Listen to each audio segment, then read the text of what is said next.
ਹਾਂਜੀ ਸਟੂਡੈਂਟਸ, ਅੱਜ ਅਸੀਂ ਆਪਣੀ 12ਵੀਂ ਕਲਾਸ ਸੈਕਸ਼ਨ ਬੀ ਦੀ 6ਵੀਂ ਪੋਇਮ ਦਾ ਰੋਡ ਨੋਟ ਟੇਕਨ, ਜਿਸ ਨੂੰ ਕਿ ਰੋਬਰਟ ਫਰੋਸਟ ਨੇ ਲਿਖਿਆ ਹੋਇਆ ਹੈ, ਇਸ ਪੋਇਮ ਦੀ ਕੰਪਰੀਹੈਂਸਿਵ ਐਕਸਪਲੇਨੇਸ਼ਨ ਅਤੇ ਪੈਰਾਫਰੇਜ਼ ਕਵਰ ਕਰਾਂਗੇ। ਇਹ ਇਸ ਪੋਇਮ ਦੀ ਸੀਰੀਜ਼ ਦਾ ਸਾਡਾ ਪਹਿਲਾ ਵੀਡੀਓ ਹੋਏਗਾ। ਸਟੂਡੈਂਟਸ, ਮੈਂ ਤੁਹਾਨੂੰ ਦੱਸਣਾ ਚਾਹਾਂਗਾ ਕਿ +2 ਕਲਾਸ ਜਨਰਲ ਇੰਗਲਿਸ਼ ਦੀਆਂ ਪਹਿਲੀਆਂ 6 ਪੋਇਮਸ, ਜਿਨ੍ਹਾਂ ਦੇ ਵਿੱਚ prayer of the woods, on friendship, the echoing green, once upon a time, father returning home ਸ਼ਾਮਿਲ ਨੇ। ਇਹਨਾਂ ਸਾਰੀਆਂ ਪੋਇਮਸ ਦੀ comprehensive paraphrase, explanation, central ideas ਅਤੇ ਐਕਸਰਸਾਈਜ਼ਿਸ ਦੇ ਸਾਰੇ ਵੀਡੀਓਜ਼ ਬਣਾ ਕੇ ਮੈਂ ਤੁਹਾਡੇ ਨਾਲ ਸ਼ੇਅਰ ਕਰ ਚੁੱਕਿਆ ਹਾਂ। ਉਮੀਦ ਹੈ ਕਿ ਤੁਸੀਂ ਇਹ ਸਾਰੇ ਵੀਡੀਓ ਜ਼ਰੂਰ ਦੇਖੇ ਹੋਣਗੇ। ਜੇਕਰ ਤੁਹਾਡਾ ਕੋਈ ਵੀ ਵੀਡੀਓ ਇਹਨਾਂ ਦੇ ਵਿੱਚੋਂ ਮਿਸ ਹੋਇਆ ਹੈ ਤਾਂ ਮੈਂ ਸਕਰੀਨ ਦੇ ਸੱਜੇ ਪਾਸੇ ਉੱਪਰ ਕਾਰਨਰ ਤੇ ਤੁਹਾਨੂੰ +2 ਜਨਰਲ ਇੰਗਲਿਸ਼ ਦੀ ਪਲੇਲਿਸਟ ਦਾ ਲਿੰਕ ਪ੍ਰੋਵਾਈਡ ਕਰ ਰਿਹਾ ਹਾਂ, ਜਿਸ ਤੇ ਜਾ ਕੇ ਤੁਸੀਂ ਮੇਰੇ ਬਣਾਏ ਹੋਏ ਸਾਰੇ ਵੀਡੀਓਜ਼ ਦੇਖ ਸਕਦੇ ਹੋ, ਜੋ ਵੀ ਤੁਹਾਡੇ ਵੀਡੀਓਜ਼ ਪਹਿਲਾਂ ਮਿਸ ਹੋਏ ਹਨ। ਸਟੂਡੈਂਟਸ, ਪੋਇਮ ਸ਼ੁਰੂ ਕਰਨ ਤੋਂ ਪਹਿਲਾਂ ਅਸੀਂ ਇਸ ਪੋਇਮ ਦੇ ਪੋਇਟ ਬਾਰੇ ਜਾਣਕਾਰੀ ਪ੍ਰਾਪਤ ਕਰ ਲੈਂਦੇ ਹਾਂ। ਤਾਂ ਸਾਡੀ ਪੋਇਮ ਦਾ ਨਾਮ ਹੈ ਜੀ ਦਾ ਰੋਡ ਨੋਟ ਟੇਕਨ, ਤੇ ਇਹਨਾਂ ਦੇ ਪੋਇਟ ਨੇ ਰੋਬਰਟ ਫਰੋਸਟ, ਜਿਨ੍ਹਾਂ ਨੂੰ ਕਿ ਤੁਸੀਂ ਪਿਕ ਦੇ ਵਿੱਚ ਦੇਖ ਪਾ ਰਹੇ ਹੋ। Robert Frost was born in San Francisco, California, USA on March 26, 1874। 26 March 1874 ਨੂੰ USA ਦੇ ਕੈਲੀਫੋਰਨੀਆ ਪ੍ਰਾਂਤ ਦੇ ਵਿੱਚ ਸੈਨ ਫਰਾਂਸਿਸਕੋ ਦੇ ਵਿੱਚ ਇਹਨਾਂ ਦਾ ਜਨਮ ਹੋਇਆ। He lost his father quite early in life। ਜਦੋਂ ਇਹ ਛੋਟੇ ਹੀ ਸੀ ਤਾਂ ਇਹਨਾਂ ਦੇ ਪਿਤਾ ਜੀ ਦੀ ਡੈਥ ਹੋ ਗਈ। And had to live in an alien environment in New Hampshire। ਅਤੇ ਇਹਨਾਂ ਨੂੰ ਨਿਊ ਹੈਮਸ਼ਾਇਰ ਇੱਕ ਜਗ੍ਹਾ ਦਾ ਨਾਮ ਹੈ ਜੀ। ਤਾਂ ਉਸ ਜਗ੍ਹਾ 'ਤੇ ਇੱਕ ਪਰਦੇਸੀ ਜੇ এনवायरमेंट ਮਤਲਬ ਵਾਤਾਵਰਣ ਦੇ ਵਿੱਚ ਜ਼ਿੰਦਗੀ ਬਿਤਾਉਣੀ ਪਈ। ਏਲੀਅਨ ਦਾ ਮਤਲਬ ਹੁੰਦਾ ਬੱਚਿਓ ਓਪਰਾ ਜਾਂ ਜਿਸ ਨੂੰ ਆਪਾਂ ਪੰਜਾਬੀ 'ਚ ਪਰਦੇਸੀ ਕਹਿ ਦਿੰਦੇ ਹਾਂ। In 1912, he and his family moved to England, where he published his first book of verse। 1912 ਦੇ ਵਿੱਚ ਇਹਨਾਂ ਦੀ ਫੈਮਿਲੀ ਇੰਗਲੈਂਡ ਚਲੀ ਗਈ ਅਤੇ ਇਹਨਾਂ ਨੇ ਆਪਣੀ ਪਹਿਲੀ ਬੁੱਕ ਆਫ ਵਰਸ, ਮਤਲਬ ਵਰਸ ਦਾ ਮਤਲਬ ਇੱਥੇ ਪੋਇਟਰੀ ਨੂੰ ਕਿਹਾ ਗਿਆ, ਤਾਂ ਕਵਿਤਾਵਾਂ ਦੀ ਪਹਿਲੀ ਕਿਤਾਬ ਇਹਨਾਂ ਨੇ ਪਬਲਿਸ਼ ਕੀਤੀ ਤੇ ਉਸਦਾ ਨਾਮ ਸੀ ਜੀ ਆ ਬॉयਜ਼ ਵਿਲ। ਇਸ ਬੁੱਕ ਦਾ ਨਾਮ ਹੈ ਆ ਬॉयਜ਼ ਵਿਲ। ਇਹਨਾਂ ਦੀ ਇਹ ਪਹਿਲੀ ਬੁੱਕ ਸੀ ਜਿਸ ਦੇ ਵਿੱਚ ਇਹਨਾਂ ਨੇ ਆਪਣੀਆਂ ਕਵਿਤਾਵਾਂ ਪ੍ਰਕਾਸ਼ਿਤ ਕੀਤੀਆਂ ਸੀ। ਦਾ ਕਲੈਕਸ਼ਨ ਵਾਜ਼ ਵੈਲ ਰਿਸੀਵਡ। ਤਾਂ ਇਸ ਬੁੱਕ ਨੂੰ ਬਹੁਤ ਜ਼ਿਆਦਾ ਮਾਨ ਸਨਮਾਨ ਮਿਲਿਆ, ਪ੍ਰਸਿੱਧੀ ਮਿਲੀ। And was soon followed by another collection of poems North of Boston. ਅਤੇ ਜਲਦੀ ਹੀ ਇਹਨਾਂ ਨੇ ਆਪਣੀ ਕਵਿਤਾਵਾਂ ਦੀ ਇੱਕ ਹੋਰ ਕਲੈਕਸ਼ਨ, ਇੱਕ ਹੋਰ ਬੁੱਕ ਪ੍ਰਕਾਸ਼ਿਤ ਕੀਤੀ ਜਿਸ ਦਾ ਨਾਮ ਸੀ North of Boston. In 1915, he returned to the USA and settled on a farm in New Hampshire। 1915 ਦੇ ਵਿੱਚ ਇਹ USA ਵਾਪਸ ਆ ਗਏ ਅਤੇ USA ਦੇ ਨਿਊ ਹੈਮਸ਼ਾਇਰ ਪ੍ਰਾਂਤ ਦੇ ਵਿੱਚ ਇੱਕ ਫਾਰਮ ਦੇ ਉੱਤੇ ਰਹਿਣ ਲੱਗੇ। In 1961, he was specially invited to recite his patriotic poem, The Gift Outright, when President Kennedy took office। 1961 ਦੇ ਵਿੱਚ ਇਹਨਾਂ ਨੂੰ ਵਿਸ਼ੇਸ਼ ਤੌਰ ਤੇ ਬੁਲਾਇਆ ਗਿਆ ਤਾਂ ਕਿ ਇਹ ਇੱਕ ਆਪਣੀ ਦੇਸ਼ ਭਗਤੀ ਦੀ ਕਵਿਤਾ ਦਾ ਉਚਾਰਨ ਕਰਨ। ਰਿਸਾਈਟ ਮਤਲਬ ਉਸ ਨੂੰ ਬੋਲ ਕੇ ਦਿਖਾਣ। ਅਤੇ ਉਸ ਪੋਇਮ ਦਾ ਨਾਮ ਸੀ ਜੀ ਦਾ ਗਿਫਟ ਆਊਟਰਾਈਟ। ਬਹੁਤ ਹੀ ਜ਼ਿਆਦਾ ਪਪੂਲਰ ਪੋਇਮ ਹੋਈ ਸੀ ਜੀ ਇਹਨਾਂ ਦੀ। ਉਸ ਸਮੇਂ ਕੀ ਹੋਇਆ ਸੀ ਕਿ ਉਸ ਸਮੇਂ USA ਦੇ ਰਾਸ਼ਟਰਪਤੀ JF ਕੈਨੇਡੀ ਨੇ ਆਫਿਸ ਸੰਭਾਲਿਆ ਸੀ, ਉਹ ਨਵੇਂ ਰਾਸ਼ਟਰਪਤੀ ਬਣੇ ਸੀ। ਤਾਂ ਉਸ ਮੌਕੇ ਤੇ ਇਹਨਾਂ ਨੂੰ ਬੁਲਾਇਆ ਗਿਆ ਸੀ ਤਾਂ ਕਿ ਇਹ ਆਪਣੀ ਇਸ ਦੇਸ਼ ਭਗਤੀ ਵਾਲੀ ਪੋਇਮ ਨੂੰ ਸੁਣਾ ਸਕਣ। ਹੀ ਡਾਈਡ ਇਨ 1963। 1963 ਈਸਵੀ ਦੇ ਵਿੱਚ ਇਹਨਾਂ ਦੀ ਮੌਤ ਹੋਈ। Frost is regarded as a great nature poet and, like Wordsworth, wrote about nature as he saw it in a particular district। Robert frost ਨੂੰ ਇੱਕ ਮਹਾਨ ਨੇਚਰ ਪੋਇਟ ਕਿਹਾ ਜਾਂਦਾ ਹੈ, ਇੱਕ ਅਜਿਹਾ ਕਵੀ ਕਿਹਾ ਜਾਂਦਾ ਹੈ ਜਿਨ੍ਹਾਂ ਨੇ ਨੇਚਰ ਦੇ ਉੱਤੇ, ਕੁਦਰਤ ਦੇ ਉੱਤੇ ਬਹੁਤ ਸਾਰੀਆਂ ਕਵਿਤਾਵਾਂ ਲਿਖੀਆਂ ਨੇ। ਬਿਲਕੁਲ ਵਰਡਸਵਰਥ ਦੀ ਤਰ੍ਹਾਂ ਹੀ ਨੇ ਜੀ। ਵਿਲੀਅਮ ਵਰਡਸਵਰਥ, ਜਿਨ੍ਹਾਂ ਦੀਆਂ ਪੋਇਮਸ ਤੁਸੀਂ ਪਹਿਲਾਂ ਪੜ੍ਹੀਆਂ ਹੋਈਆਂ। +1 ਕਲਾਸ ਦੀ ਪਹਿਲੀ ਪੋਇਮ ਯਾਦ ਕਰੋ ਬੱਚਿਓ, lines written in early spring. William Wordsworth ਦੀ ਲਿਖੀ ਹੋਈ ਇੱਕ ਨੇਚਰ ਪੋਇਮ ਸੀ। ਤਾਂ ਵਿਲੀਅਮ ਵਰਡਸਵਰਥ ਨੇ ਵੀ ਨੇਚਰ ਦੇ ਉੱਪਰ ਆਧਾਰਿਤ ਪੋਇਮਸ ਲਿਖੀਆਂ ਨੇ, ਇਸੇ ਤਰ੍ਹਾਂ ਫਰੋਸਟ ਨੇ ਵੀ ਲਿਖੀਆਂ ਨੇ। ਕਿਉਂਕਿ ਵਿਲੀਅਮ ਵਰਡਸਵਰਥ ਵੀ ਕਿਸੇ ਖਾਸ ਜਗ੍ਹਾ 'ਤੇ ਰਹਿੰਦੇ ਹੋਏ ਉਹਨਾਂ ਨੇ ਪੋਇਮਸ ਲਿਖੀਆਂ ਸੀ, ਤਾਂ ਇਸੇ ਤਰ੍ਹਾਂ ਰੋਬਰਟ ਫਰੋਸਟ ਨੇ ਵੀ ਇੱਕ ਖਾਸ ਜਗ੍ਹਾ 'ਤੇ ਰਹਿ ਕੇ ਇਹ ਸਾਰੀਆਂ ਪੋਇਮਸ ਲਿਖੀਆਂ ਨੇ। ਜਿਵੇਂ ਉਹਨਾਂ ਨੇ ਉਸ ਜਗ੍ਹਾ ਨੂੰ ਦੇਖਿਆ ਉਵੇਂ ਹੀ ਪੋਇਮਸ ਲਿਖੀਆਂ। But compare to Wordsworth, Frost treatment of nature is more realistic. ਪਰ ਜਦੋਂ ਅਸੀਂ ਵਿਲੀਅਮ ਵਰਡਸਵਰਥ ਦੇ ਨਾਲ ਇਹਨਾਂ ਦੀ ਤੁਲਨਾ ਕਰਦੇ ਹਾਂ, ਹਾਲਾਂਕਿ ਦੋਵਾਂ ਨੂੰ ਹੀ ਰੋਮਾਂਟਿਕ ਪੋਇਟ, ਨੇਚਰ ਪੋਇਟ ਕਿਹਾ ਜਾਂਦਾ ਹੈ, ਲੇਕਿਨ ਦੋਨਾਂ ਦੇ ਵਿੱਚ ਇੱਕ ਫ਼ਰਕ ਹੈ ਕਿ ਫਰੋਸਟ ਨੇ ਕੁਦਰਤ ਦੀ ਜਿਹੜੀ ਟ੍ਰੀਟਮੈਂਟ ਕੀਤੀ ਹੈ ਆਪਣੀਆਂ ਕਵਿਤਾਵਾਂ ਦੇ ਵਿੱਚ, ਜੋ ਕੁਦਰਤ ਨੂੰ ਦਰਸਾਇਆ ਹੈ ਉਹ ਜ਼ਿਆਦਾ ਰੀਅਲਿਸਟਿਕ ਦਰਸਾਇਆ ਹੈ। ਰੀਅਲਿਸਟਿਕ ਦਾ ਪੰਜਾਬੀ 'ਚ ਮਤਲਬ ਹੁੰਦਾ ਬੱਚਿਓ ਯਥਾਰਥਵਾਦੀ। ਥੋੜ੍ਹਾ ਸਮਝਾ ਦਿੰਦਾ ਕਿ ਜਿਸ ਤਰ੍ਹਾਂ ਕੋਈ ਚੀਜ਼ ਸਾਨੂੰ ਦਿਖਦੀ ਹੈ ਆਪਾਂ ਉਸੇ ਤਰ੍ਹਾਂ ਉਸ ਨੂੰ ਪੇਸ਼ ਕਰੀਏ ਤਾਂ ਅਸੀਂ ਉਸ ਨੂੰ ਕਹਿੰਦੇ ਹਾਂ ਕਿ ਅਸੀਂ ਬਿਲਕੁਲ ਉਸੇ ਚੀਜ਼ ਨੂੰ ਯਥਾਰਥ ਰੂਪ ਦੇ ਵਿੱਚ ਬਿਲਕੁਲ ਸੱਚੇ ਰੂਪ 'ਚ ਪੇਸ਼ ਕੀਤਾ ਹੈ। ਤਾਂ ਇਹ ਯਥਾਰਥ ਸਾਨੂੰ ਰੋਬਰਟ ਫਰੋਸਟ ਦੀਆਂ ਪੋਇਮਾਂ 'ਚ ਜ਼ਿਆਦਾ ਨਜ਼ਰ ਆਉਂਦਾ ਹੈ ਵਿਲੀਅਮ ਵਰਡਸਵਰਥ ਦੀਆਂ ਪੋਇਮਸ ਨਾਲੋਂ। He often employs the simple colloquial language of the country folk which appeals to the ordinary readers. ਹੁਣ ਇਹਨਾਂ ਦੀਆਂ ਕਵਿਤਾਵਾਂ ਦੇ ਵਿੱਚ ਸਾਨੂੰ ਆਮ ਬੋਲਚਾਲ ਭਾਸ਼ਾ ਨਜ਼ਰ ਆਉਂਦੀ ਹੈ ਨਾ। ਉਹ ਕਲੋਕਵੀਅਲ ਦਾ ਮਤਲਬ ਹੁੰਦਾ ਬੱਚਿਓ ਬੋਲਚਾਲ, ਜਿਸ ਤਰ੍ਹਾਂ ਅਸੀਂ ਬੋਲਦੇ ਹਾਂ ਆਮ ਭਾਸ਼ਾ ਤਾਂ ਉਸ ਨੂੰ ਅਸੀਂ ਕੋਲੋਕਵੀਅਲ ਜਾਂ ਬੋਲਚਾਲ ਕਹਿੰਦੇ ਹਾਂ। ਤਾਂ ਇਹਨਾਂ ਦੀ ਕਵਿਤਾਵਾਂ ਦੇ ਵਿੱਚ ਇੱਕ ਆਮ ਬੰਦਾ, ਕੰਟਰੀ ਫੋਕ ਦਾ ਮਤਲਬ ਇੱਕ ਪਿੰਡ 'ਚ ਰਹਿਣ ਵਾਲਾ ਇੱਕ ਇਨਸਾਨ, ਇੱਕ ਆਮ ਦਿਹਾਤੀ ਬੰਦਾ ਜਿਸ ਤਰ੍ਹਾਂ ਬੋਲਚਾਲ ਦੀ ਭਾਸ਼ਾ ਬੋਲਦਾ ਹੈ ਉਸੇ ਤਰ੍ਹਾਂ ਦੀ ਲੈਂਗੁਏਜ ਸਾਨੂੰ ਰੋਬਰਟ ਫਰੋਸਟ ਦੀਆਂ ਕਵਿਤਾਵਾਂ ਦੇ ਵਿੱਚ ਨਜ਼ਰ ਆਉਂਦੀ ਹੈ। ਇਸੇ ਕਰਕੇ ਇਹ ਆਮ ਲੋਕਾਂ ਨੂੰ, ਆਮ ਪੜ੍ਹਨ ਵਾਲਿਆਂ ਨੂੰ ਬਹੁਤ ਜ਼ਿਆਦਾ ਪਸੰਦ ਆਉਂਦੀ ਹੈ ਕਿਉਂਕਿ ਉਹਨਾਂ ਨੂੰ ਇਹ ਆਪਣੀ ਜਿਹੀ ਲੈਂਗੁਏਜ ਲੱਗਦੀ ਹੈ। ਇਹਨਾਂ ਦੀਆਂ ਕਵਿਤਾਵਾਂ ਦੀ ਲੈਂਗੁਏਜ ਉਹਨਾਂ ਨੂੰ ਬਹੁਤ ਹੀ ਆਪਣੀ ਜਿਹੀ ਲੱਗਦੀ ਹੈ। But the apparent simplicity of his verse is deceptive। ਪਰੰਤੂ ਇਸ ਸਿੰਪਲੀਸਿਟੀ ਦੇ ਵਿੱਚ ਇਹ ਜਿਹੜੀਆਂ ਕਵਿਤਾਵਾਂ ਹੁੰਦੀਆਂ ਬਹੁਤ ਹੀ ਸਧਾਰਨ ਲੈਂਗੁਏਜ ਵਾਲੀਆਂ ਨਜ਼ਰ ਆਉਂਦੀਆਂ ਨੇ, ਪਰ ਉਹਨਾਂ ਦੇ ਵਿੱਚ ਡਿਸੈਪਸ਼ਨ ਵੀ ਹੈ। ਡਿਸੈਪਸ਼ਨ ਦਾ ਮਤਲਬ ਕੋਈ ਚੀਜ਼ ਛੁਪੀ ਰਹਿੰਦੀ ਹੈ ਉਸ ਦੇ ਅੰਦਰ, ਅਤੇ ਉਹ ਜਦੋਂ ਅਸੀਂ ਪੂਰੀ ਤਰ੍ਹਾਂ ਉਸ ਨੂੰ ਪੜ੍ਹਦੇ ਹਾਂ ਫਿਰ ਸਾਨੂੰ ਸਮਝ ਆਉਂਦੀ ਹੈ ਨਾ। ਉੱਥੇ ਅਪੈਰੈਂਟ ਸ਼ਬਦ ਆਇਆ ਮਤਲਬ ਹੁੰਦਾ ਸਪਸ਼ਟ, ਕਿ ਹਾਲਾਂਕਿ ਪੋਇਮਾਂ ਬੜੀਆਂ ਸਿੰਪਲ ਨੇ ਲੇਕਿਨ ਉਹਨਾਂ ਦੇ ਵਿੱਚ ਕੋਈ ਐਸੀ ਚੀਜ਼ ਛੁਪੀ ਰਹਿੰਦੀ ਹੈ ਜੋ ਸਾਨੂੰ ਧੋਖਾ ਦੇ ਜਾਂਦੀ ਹੈ। His poems are subtle, complex and have a rich texture। ਹੁਣ ਜੇਕਰ ਅਸੀਂ ਇਹਨਾਂ ਦੀਆਂ ਪੋਇਮਸ ਦੇਖੀਏ ਤਾਂ ਇਹ ਸੂਖਮ ਨੇ, ਜੀਵਨ ਦੀਆਂ ਬਾਰੀਕੀਆਂ ਨਜ਼ਰ ਆਉਂਦੀਆਂ ਨੇ, ਕੰਪਲੈਕਸ ਨੇ, ਇਹਨਾਂ ਦੀ ਬਣਤਰ ਕੰਪਲੈਕਸ ਵੀ ਨਜ਼ਰ ਆਉਂਦੀ ਹੈ, ਐਂਡ ਹੈਵ ਆ ਰਿਚ ਟੈਕਸਚਰ, ਅਤੇ ਅਮੀਰ ਬਣਤਰ ਹੈ। ਬਣਤਰ ਗੁੰਝਲਦਾਰ ਜ਼ਰੂਰ ਹੈ ਲੇਕਿਨ ਅਮੀਰ ਹੈ। He developed the fine art of stating serious philosophical issues in the simplest possible language। ਤਾਂ ਜੇਕਰ ਅਸੀਂ ਉਹਨਾਂ ਦੀਆਂ ਕਵਿਤਾਵਾਂ ਦੇਖੀਏ ਤਾਂ ਬਹੁਤ ਹੀ ਗੰਭੀਰ ਦਾਰਸ਼ਨਿਕ ਮਸਲੇ, ਫਿਲੋਸਫੀਕਲ ਦਾ ਮਤਲਬ ਹੁੰਦਾ ਬੱਚਿਓ ਜਿਹੜੇ ਦਰਸ਼ਨ ਸ਼ਾਸਤਰ ਨਾਲ ਸੰਬੰਧ ਹੁੰਦੇ ਨੇ ਮਸਲੇ, ਉਹਨਾਂ ਨੂੰ ਆਪਾਂ ਕਹਿੰਦੇ ਹਾਂ ਨੈਤਿਕ ਗੱਲਾਂ, ਇਸ ਤਰ੍ਹਾਂ ਦੀਆਂ ਗੱਲਾਂ। ਤਾਂ ਜਿੱਦਾਂ ਦੇ ਦਾਰਸ਼ਨਿਕ ਮਸਲੇ ਨੇ ਬਹੁਤ ਹੀ ਗੰਭੀਰ ਕਿਸਮ ਦੇ, ਉਹਨਾਂ ਨੂੰ ਉਹ ਬਹੁਤ ਹੀ ਵਧੀਆ ਤਰੀਕੇ ਨਾਲ, ਵਧੀਆ ਕਲਾ ਦੇ ਨਾਲ ਆਪਣੀ ਪੋਇਟਰੀ ਦੇ ਵਿੱਚ ਬਹੁਤ ਹੀ ਸਿੰਪਲ ਲੈਂਗੁਏਜ ਦੇ ਵਿੱਚ, ਸਧਾਰਨ ਬੋਲਚਾਲ ਦੀ ਭਾਸ਼ਾ ਦੇ ਵਿੱਚ ਉਹ ਦੱਸਦੇ ਨੇ। His literary merits have earned him a place of distinction as a major American poet of the 20th century। ਤਾਂ ਸਾਹਿਤ ਦੇ ਵਿੱਚ ਜਿਹੜੀਆਂ ਇਹਨਾਂ ਦੇ ਗੁਣ ਨੇ, ਮੈਰਿਟਸ ਨੇ, ਉਹਨਾਂ ਨੇ ਇਹਨਾਂ ਨੂੰ ਦਰਜਾ ਦਿੱਤਾ ਹੈ ਇੱਕ ਡਿਸਟਿੰਕਸ਼ਨ ਦਾ, ਮਤਲਬ ਇੱਕ ਵੱਖਰਾ ਦਰਜਾ ਦਿੱਤਾ ਹੈ ਜੋ ਕਿ ਬਾਕੀ ਕਵੀਆਂ ਦੇ ਨਾਲੋਂ ਸਾਨੂੰ ਅਲੱਗ ਨਜ਼ਰ ਆਉਂਦੇ ਨੇ ਇਹ। ਅਤੇ ਇਹ 20ਵੀਂ ਸਦੀ ਦੇ ਵਿੱਚ ਪੈਦਾ ਹੋਣ ਵਾਲੇ ਅਮਰੀਕਾ ਦੇ ਇੱਕ ਮਹਾਨ ਪੋਇਟ ਨੇ। ਪੋਇਮ ਸ਼ੁਰੂ ਕਰਨ ਤੋਂ ਪਹਿਲਾਂ ਆਪਾਂ ਇਸ ਪੋਇਮ ਦੇ ਇੰਟਰੋਡਕਟਰੀ ਪੈਰੇ ਵੱਲ ਧਿਆਨ ਦਿੰਦੇ ਹਾਂ। The Road Not Taken is one of the finest and most popular lyrics of Robert Frost। Robert frost ਦੀਆਂ ਜਿਹੜੀਆਂ ਬਹੁਤ ਹੀ ਪ੍ਰਸਿੱਧ ਕਵਿਤਾਵਾਂ ਨੇ ਉਹਨਾਂ ਦੇ ਵਿੱਚੋਂ ਇਹ ਇੱਕ ਸਭ ਤੋਂ ਵਧੀਆ ਕਵਿਤਾ ਹੈ। It was collected by Frost in the volume of verses entitled Mountain Interval in 1916। ਤਾਂ 1916 ਈਸਵੀ ਦੇ ਵਿੱਚ ਇਹਨਾਂ ਦਾ ਇੱਕ ਵੋਲੀਅਮ, ਕਵਿਤਾਵਾਂ ਦਾ ਵੋਲੀਅਮ ਪਬਲਿਸ਼ ਹੋਇਆ ਸੀ ਜੀ, ਬੁੱਕ ਪਬਲਿਸ਼ ਹੋਈ ਸੀ, ਉਸ ਦਾ ਨਾਮ ਸੀ ਮਾਊਂਟੇਨ ਇੰਟਰਵਲ, ਅਤੇ ਉਸ ਦੇ ਵਿੱਚ ਇਹ ਪੋਇਮ ਸ਼ਾਮਿਲ ਕੀਤੀ ਗਈ ਸੀ। ਅਤੇ ਇਹ ਉਸ ਵੋਲੀਅਮ ਦੀ ਪਹਿਲੀ ਪੋਇਮ ਸੀ, ਸਭ ਤੋਂ ਪਹਿਲੇ ਨੰਬਰ 'ਤੇ ਪੋਇਮ ਸੀ ਜੀ ਇਹ। It was first published in the August 1915 issue of the Atlantic monthly. ਹਾਲਾਂਕਿ ਇਸ ਨੂੰ 1915 ਦੇ ਵਿੱਚ ਸਭ ਤੋਂ ਪਹਿਲਾਂ ਐਟਲਾਂਟਿਕ ਮੰਥਲੀ ਮੈਗਜ਼ੀਨ ਦੇ ਵਿੱਚ ਪਬਲਿਸ਼ ਕਰ ਦਿੱਤਾ ਗਿਆ ਸੀ। ਤਾਂ ਬੱਚਿਓ ਇਹ ਜਿਹੜੀ ਪੋਇਮ ਹੈ ਇਹ ਜਿਵੇਂ ਕਿ ਦੱਸਿਆ ਗਿਆ ਕਿ ਰੋਬਰਟ ਫਰੋਸਟ ਦੀਆਂ ਬਹੁਤ ਹੀ ਪ੍ਰਸਿੱਧ ਕਵਿਤਾਵਾਂ ਵਿੱਚੋਂ ਇੱਕ ਹੈ, ਪਰ ਮੈਂ ਇੱਥੇ ਇਹ ਵੀ ਕਹਿਣਾ ਚਾਹਾਂਗਾ ਕਿ ਇਹ ਜਿਹੜੀ ਪੋਇਮ ਹੈ ਇਹ one of the most often misunderstood poems ਹੈ ਇਨ ਦਾ ਵਰਲਡ, ਦੁਨੀਆ ਦੇ ਵਿੱਚ।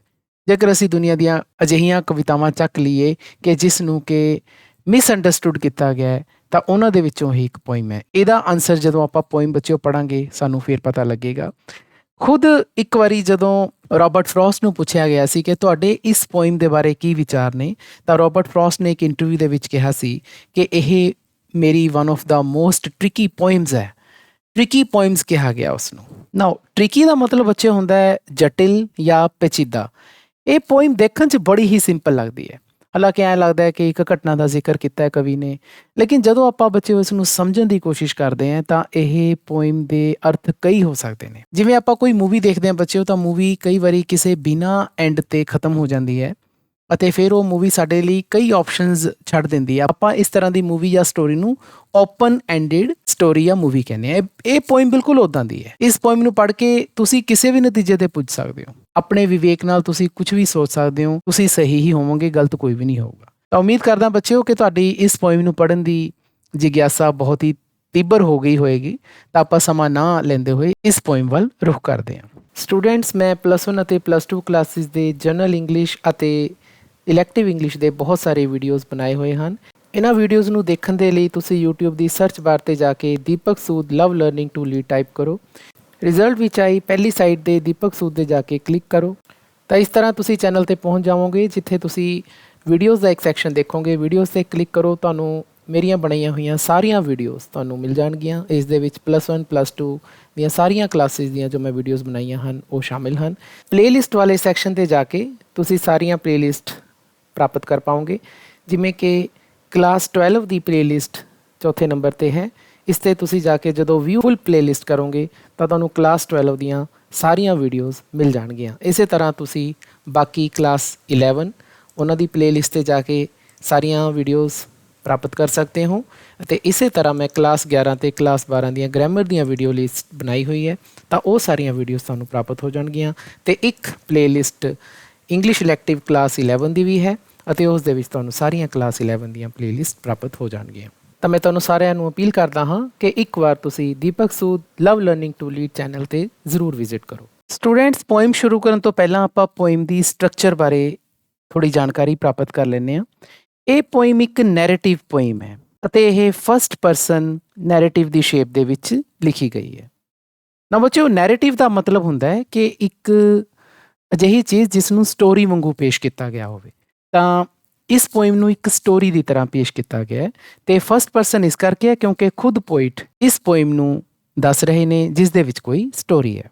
ਸਟੂਡੈਂਟਸ, ਇਸ ਪੋਇਮ ਦੇ ਵਿੱਚ ਟੋਟਲ 4 ਸਟੈਂਜ਼ਾਜ਼ ਨੇ। ਆਪਾਂ ਦੇਖ ਲੈਂਦੇ ਹਾਂ।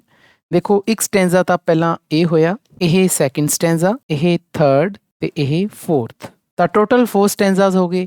ਹਰ ਇੱਕ ਸਟੈਂਜ਼ਾ ਦੇ ਵਿੱਚ 5 ਲਾਈਨਸ ਨੇ, 1 2 3 4 ਐਂਡ 5। ਤਾਂ ਹਰ ਇੱਕ ਸਟੈਂਜ਼ੇ ਦੇ ਵਿੱਚ 5 ਲਾਈਨਸ ਨੇ। ਪੋਇਟਰੀ ਦੇ ਵਿੱਚ ਜਦੋਂ 5 ਲਾਈਨਸ ਦਾ ਬੱਚਿਓ ਇੱਕ ਸਟੈਂਜ਼ਾ ਹੁੰਦਾ ਤਾਂ ਆਪਾਂ ਉਸ ਨੂੰ ਕੁਇੰਟਿਨ ਕਹਿੰਦੇ ਹਾਂ। ਯਾਦ ਕਰੋ, ਆਪਾਂ ਪਹਿਲਾਂ ਜਿਹੜੀਆਂ ਪੋਇਮਸ ਕੀਤੀਆਂ ਸੀ ਉਹਦੇ ਵਿੱਚ 4 ਲਾਈਨਾਂ ਵਾਲੇ ਸਟੈਂਜ਼ੇ ਨੂੰ ਆਪਾਂ ਕੁਆਟਰਿਨ ਕਹਿੰਦੇ ਹਾਂ, ਲੇਕਿਨ 5 ਲਾਈਨਸ ਵਾਲੇ ਸਟੈਂਜ਼ੇ ਨੂੰ ਆਪਾਂ ਕੁਇੰਟਿਨ ਕਹਿੰਦੇ ਹਾਂ। ਤਾਂ ਟੋਟਲ ਇਸ ਦੇ ਵਿੱਚ ਫਿਰ 4 ਕੁਇੰਟਿਨਸ ਹੋ ਗਏ, ਕਿਉਂਕਿ 4 ਸਟੈਂਜ਼ਾਜ਼ ਨੇ। ਹਰ ਇੱਕ ਜਿਹੜਾ ਸਟੈਂਜ਼ਾ 5 ਲਾਈਨ ਦਾ, ਤਾਂ ਟੋਟਲ 4 ਕੁਇੰਟਿਨਸ ਹੋ ਗਏ ਇਸ ਪੋਇਮ ਦੇ ਵਿੱਚ। ਕਿਉਂਕਿ ਹਰ ਇੱਕ ਸਟੈਂਜ਼ੇ ਦੇ ਵਿੱਚ 5 ਲਾਈਨਾਂ ਨੇ ਅਤੇ 4 ਸਟੈਂਜ਼ੇ ਦੇ ਵਿੱਚ 5 ਲਾਈਨਾਂ, ਤਾਂ ਟੋਟਲ ਸਾਡੀਆਂ ਇਸ ਪੋਇਮ ਦੀਆਂ 20 ਲਾਈਨਸ ਨੇ ਜੀ। ਤਾਂ ਸਟੂਡੈਂਟਸ, ਜਿਵੇਂ ਕਿ ਇੰਟਰੋਡਕਟਰੀ ਪੈਰਾ ਦੇ ਵਿੱਚ ਲਿਖਿਆ ਹੋਇਆ ਸੀ ਕਿ ਇਹ one of the most poplar lyrics ਹੈ। ਲਿਰਿਕ ਤਾਂ ਬੱਚਿਓ ਉਹ ਹੁੰਦੀ ਹੈ ਜਿਸ ਨੂੰ ਕਿ ਆਪਾਂ ਗਾ ਸਕੀਏ, ਅਤੇ ਗਾਈ ਸਿਰਫ ਉਹੀ ਪੋਇਮ ਜਾ ਸਕਦੀ ਹੈ ਜਿਹਦੇ ਵਿੱਚ ਰਾਈਮਿੰਗ ਹੋਵੇ। ਤਾਂ ਇਹਦਾ ਮਤਲਬ ਇਹ ਰਾਈਮਡ ਵਰਸ ਦੇ ਵਿੱਚ ਲਿਖੀ ਗਈ ਹੈ, ਤਾਂ ਇਸ ਦੀ ਕੋਈ ਨੈਚੁਰਲੀ ਰਾਈਮਿੰਗ ਸਕੀਮ ਵੀ ਹੋਏਗੀ। ਤਾਂ ਆਪਾਂ ਇਸ ਦੀ ਰਾਈਮਿੰਗ ਸਕੀਮ ਦੇਖ ਲੈਂਦੇ ਹਾਂ। ਤਾਂ ਪਹਿਲੇ ਸਟੈਂਜ਼ੇ ਦੀ ਪਹਿਲੀ ਲਾਈਨ ਦਾ ਲਾਸਟ ਵਰਡ ਹੈ ਜੀ ਵੁੱਡ। ਆਪਾਂ ਇਸ ਨੂੰ ਏ ਸਾਊਂਡ ਦੇ ਦਿੰਦੇ ਹਾਂ। ਬੋਥ ਨਹੀਂ ਮਿਲਦੀ ਇਸ ਦੇ ਨਾਲ, ਆਪਾਂ ਇਸ ਨੂੰ ਬੀ ਕਹਿੰਦੇ ਹਾਂ। ਸਟੁੱਡ ਨੈਚੁਰਲੀ ਵੁੱਡ ਦੇ ਨਾਲ ਮੈਚ ਖਾਂਦਾ ਹੈ, ਇਸ ਕਰਕੇ ਆਪਾਂ ਇੱਥੇ ਏ ਪਾਉਂਦੇ ਹਾਂ। ਕੁੱਡ ਵੀ ਮੈਚ ਖਾਂਦਾ ਹੈ, ਕੁੱਡ ਸਟੁੱਡ ਵੁੱਡ, ਇਹਦਾ ਮਤਲਬ ਇਹ ਸਾਊਂਡ ਸੇਮ ਹੈ, ਤਾਂ ਆਪਾਂ ਏ ਕਹਾਂਗੇ। ਗਰੋਥ ਬੋਥ ਦੇ ਨਾਲ ਮੈਚ ਕਰ ਰਿਹਾ ਹੈ, ਤਾਂ ਅਸੀਂ ਇਸ ਨੂੰ ਬੀ ਕਹਾਂਗੇ। ਇਸ ਦਾ ਮਤਲਬ ਇਹ ਹੋਇਆ ਕਿ ਪਹਿਲੇ ਸਟੈਂਜ਼ੇ ਦੀ ਰਾਈਮਿੰਗ ਸਕੀਮ ਹੈ ਜੀ ਏ ਬੀ ਏ ਏ ਬੀ। ਆਪਾਂ ਕਿਸੇ ਹੋਰ ਸਟੈਂਜ਼ੇ ਦੀ ਵੀ ਰਾਈਮਿੰਗ ਸਕੀਮ ਚੈੱਕ ਕਰ ਲੈਂਦੇ ਹਾਂ। ਲਾਸਟ ਸਟੈਂਜ਼ੇ ਦੀ ਕਰਦੇ ਹਾਂ ਜੀ ਸਾਏ, ਏ ਸਾਊਂਡ, ਹੈਂਸ ਬੀ ਸਾਊਂਡ, ਆਏ ਏ, ਬਾਏ ਏ, ਡਿਫਰੈਂਸ ਬੀ। ਤਾਂ ਬੀ ਸਾਊਂਡ ਦੀ ਆਵਾਜ਼ ਵਾਲੀਆਂ ਵਰਡਸ ਆਏ ਨੇ ਜੀ ਹੈਂਸ ਐਂਡ ਡਿਫਰੈਂਸ, ਅਤੇ ਏ ਸਾਊਂਡ ਦੇ ਵਰਡਸ ਆਏ ਨੇ ਜੀ ਸਾਏ, ਆਏ, ਬਾਏ। ਇਹਦਾ ਮਤਲਬ ਇਸ ਸਟੈਂਜ਼ੇ ਦੀ ਵੀ rhyming A B A A B ਹੈ, ਜੋ ਕਿ ਪਹਿਲੇ ਸਟੈਂਜ਼ੇ ਦੇ ਨਾਲ ਮੇਲ ਖਾਂਦੀ ਹੈ। ਇਸੇ ਤਰ੍ਹਾਂ ਬੱਚਿਓ, ਅਸੀਂ ਜੇਕਰ ਸੈਕਿੰਡ ਜਾਂ ਥਰਡ ਸਟੈਂਜ਼ੇ ਦੀ ਵੀ ਰਾਈਮਿੰਗ ਸਕੀਮ ਚੈੱਕ ਕਰੀਏ ਤਾਂ ਇਹੀ ਰਾਈਮਿੰਗ ਸਕੀਮ ਬਣਦੀ ਹੈ। ਤਾਂ ਅਸੀਂ ਕਹਿ ਸਕਦੇ ਹਾਂ ਕਿ ਇਸ ਪੋਇਮ ਦੀ ਰਾਈਮਿੰਗ ਸਕੀਮ ਹੈ ਜੀ ਏ B A A B. Examination point of view ਦੇ ਨਾਲ ਬੱਚਿਓ ਇਹ ਬਹੁਤ ਇੰਪੋਰਟੈਂਟ ਕੁਐਸਚਨ ਹੈ। ਮੈਨੂੰ ਉਮੀਦ ਹੈ ਕਿ ਤੁਸੀਂ ਪੋਇਮ ਦੀ ਸਟਰਕਚਰ ਸਮਝ ਲਈ ਹੋਵੇਗੀ। ਪੋਇਮ ਦੀ ਸਟਰਕਚਰ ਸਮਝਣ ਤੋਂ ਬਾਅਦ ਆਪਾਂ ਪੋਇਮ ਸ਼ੁਰੂ ਕਰਦੇ ਹਾਂ। ਤਾਂ ਸਭ ਤੋਂ ਪਹਿਲਾਂ ਅਸੀਂ ਪੋਇਮ ਦੇ ਟਾਈਟਲ ਵੱਲ ਆਉਂਦੇ ਹਾਂ।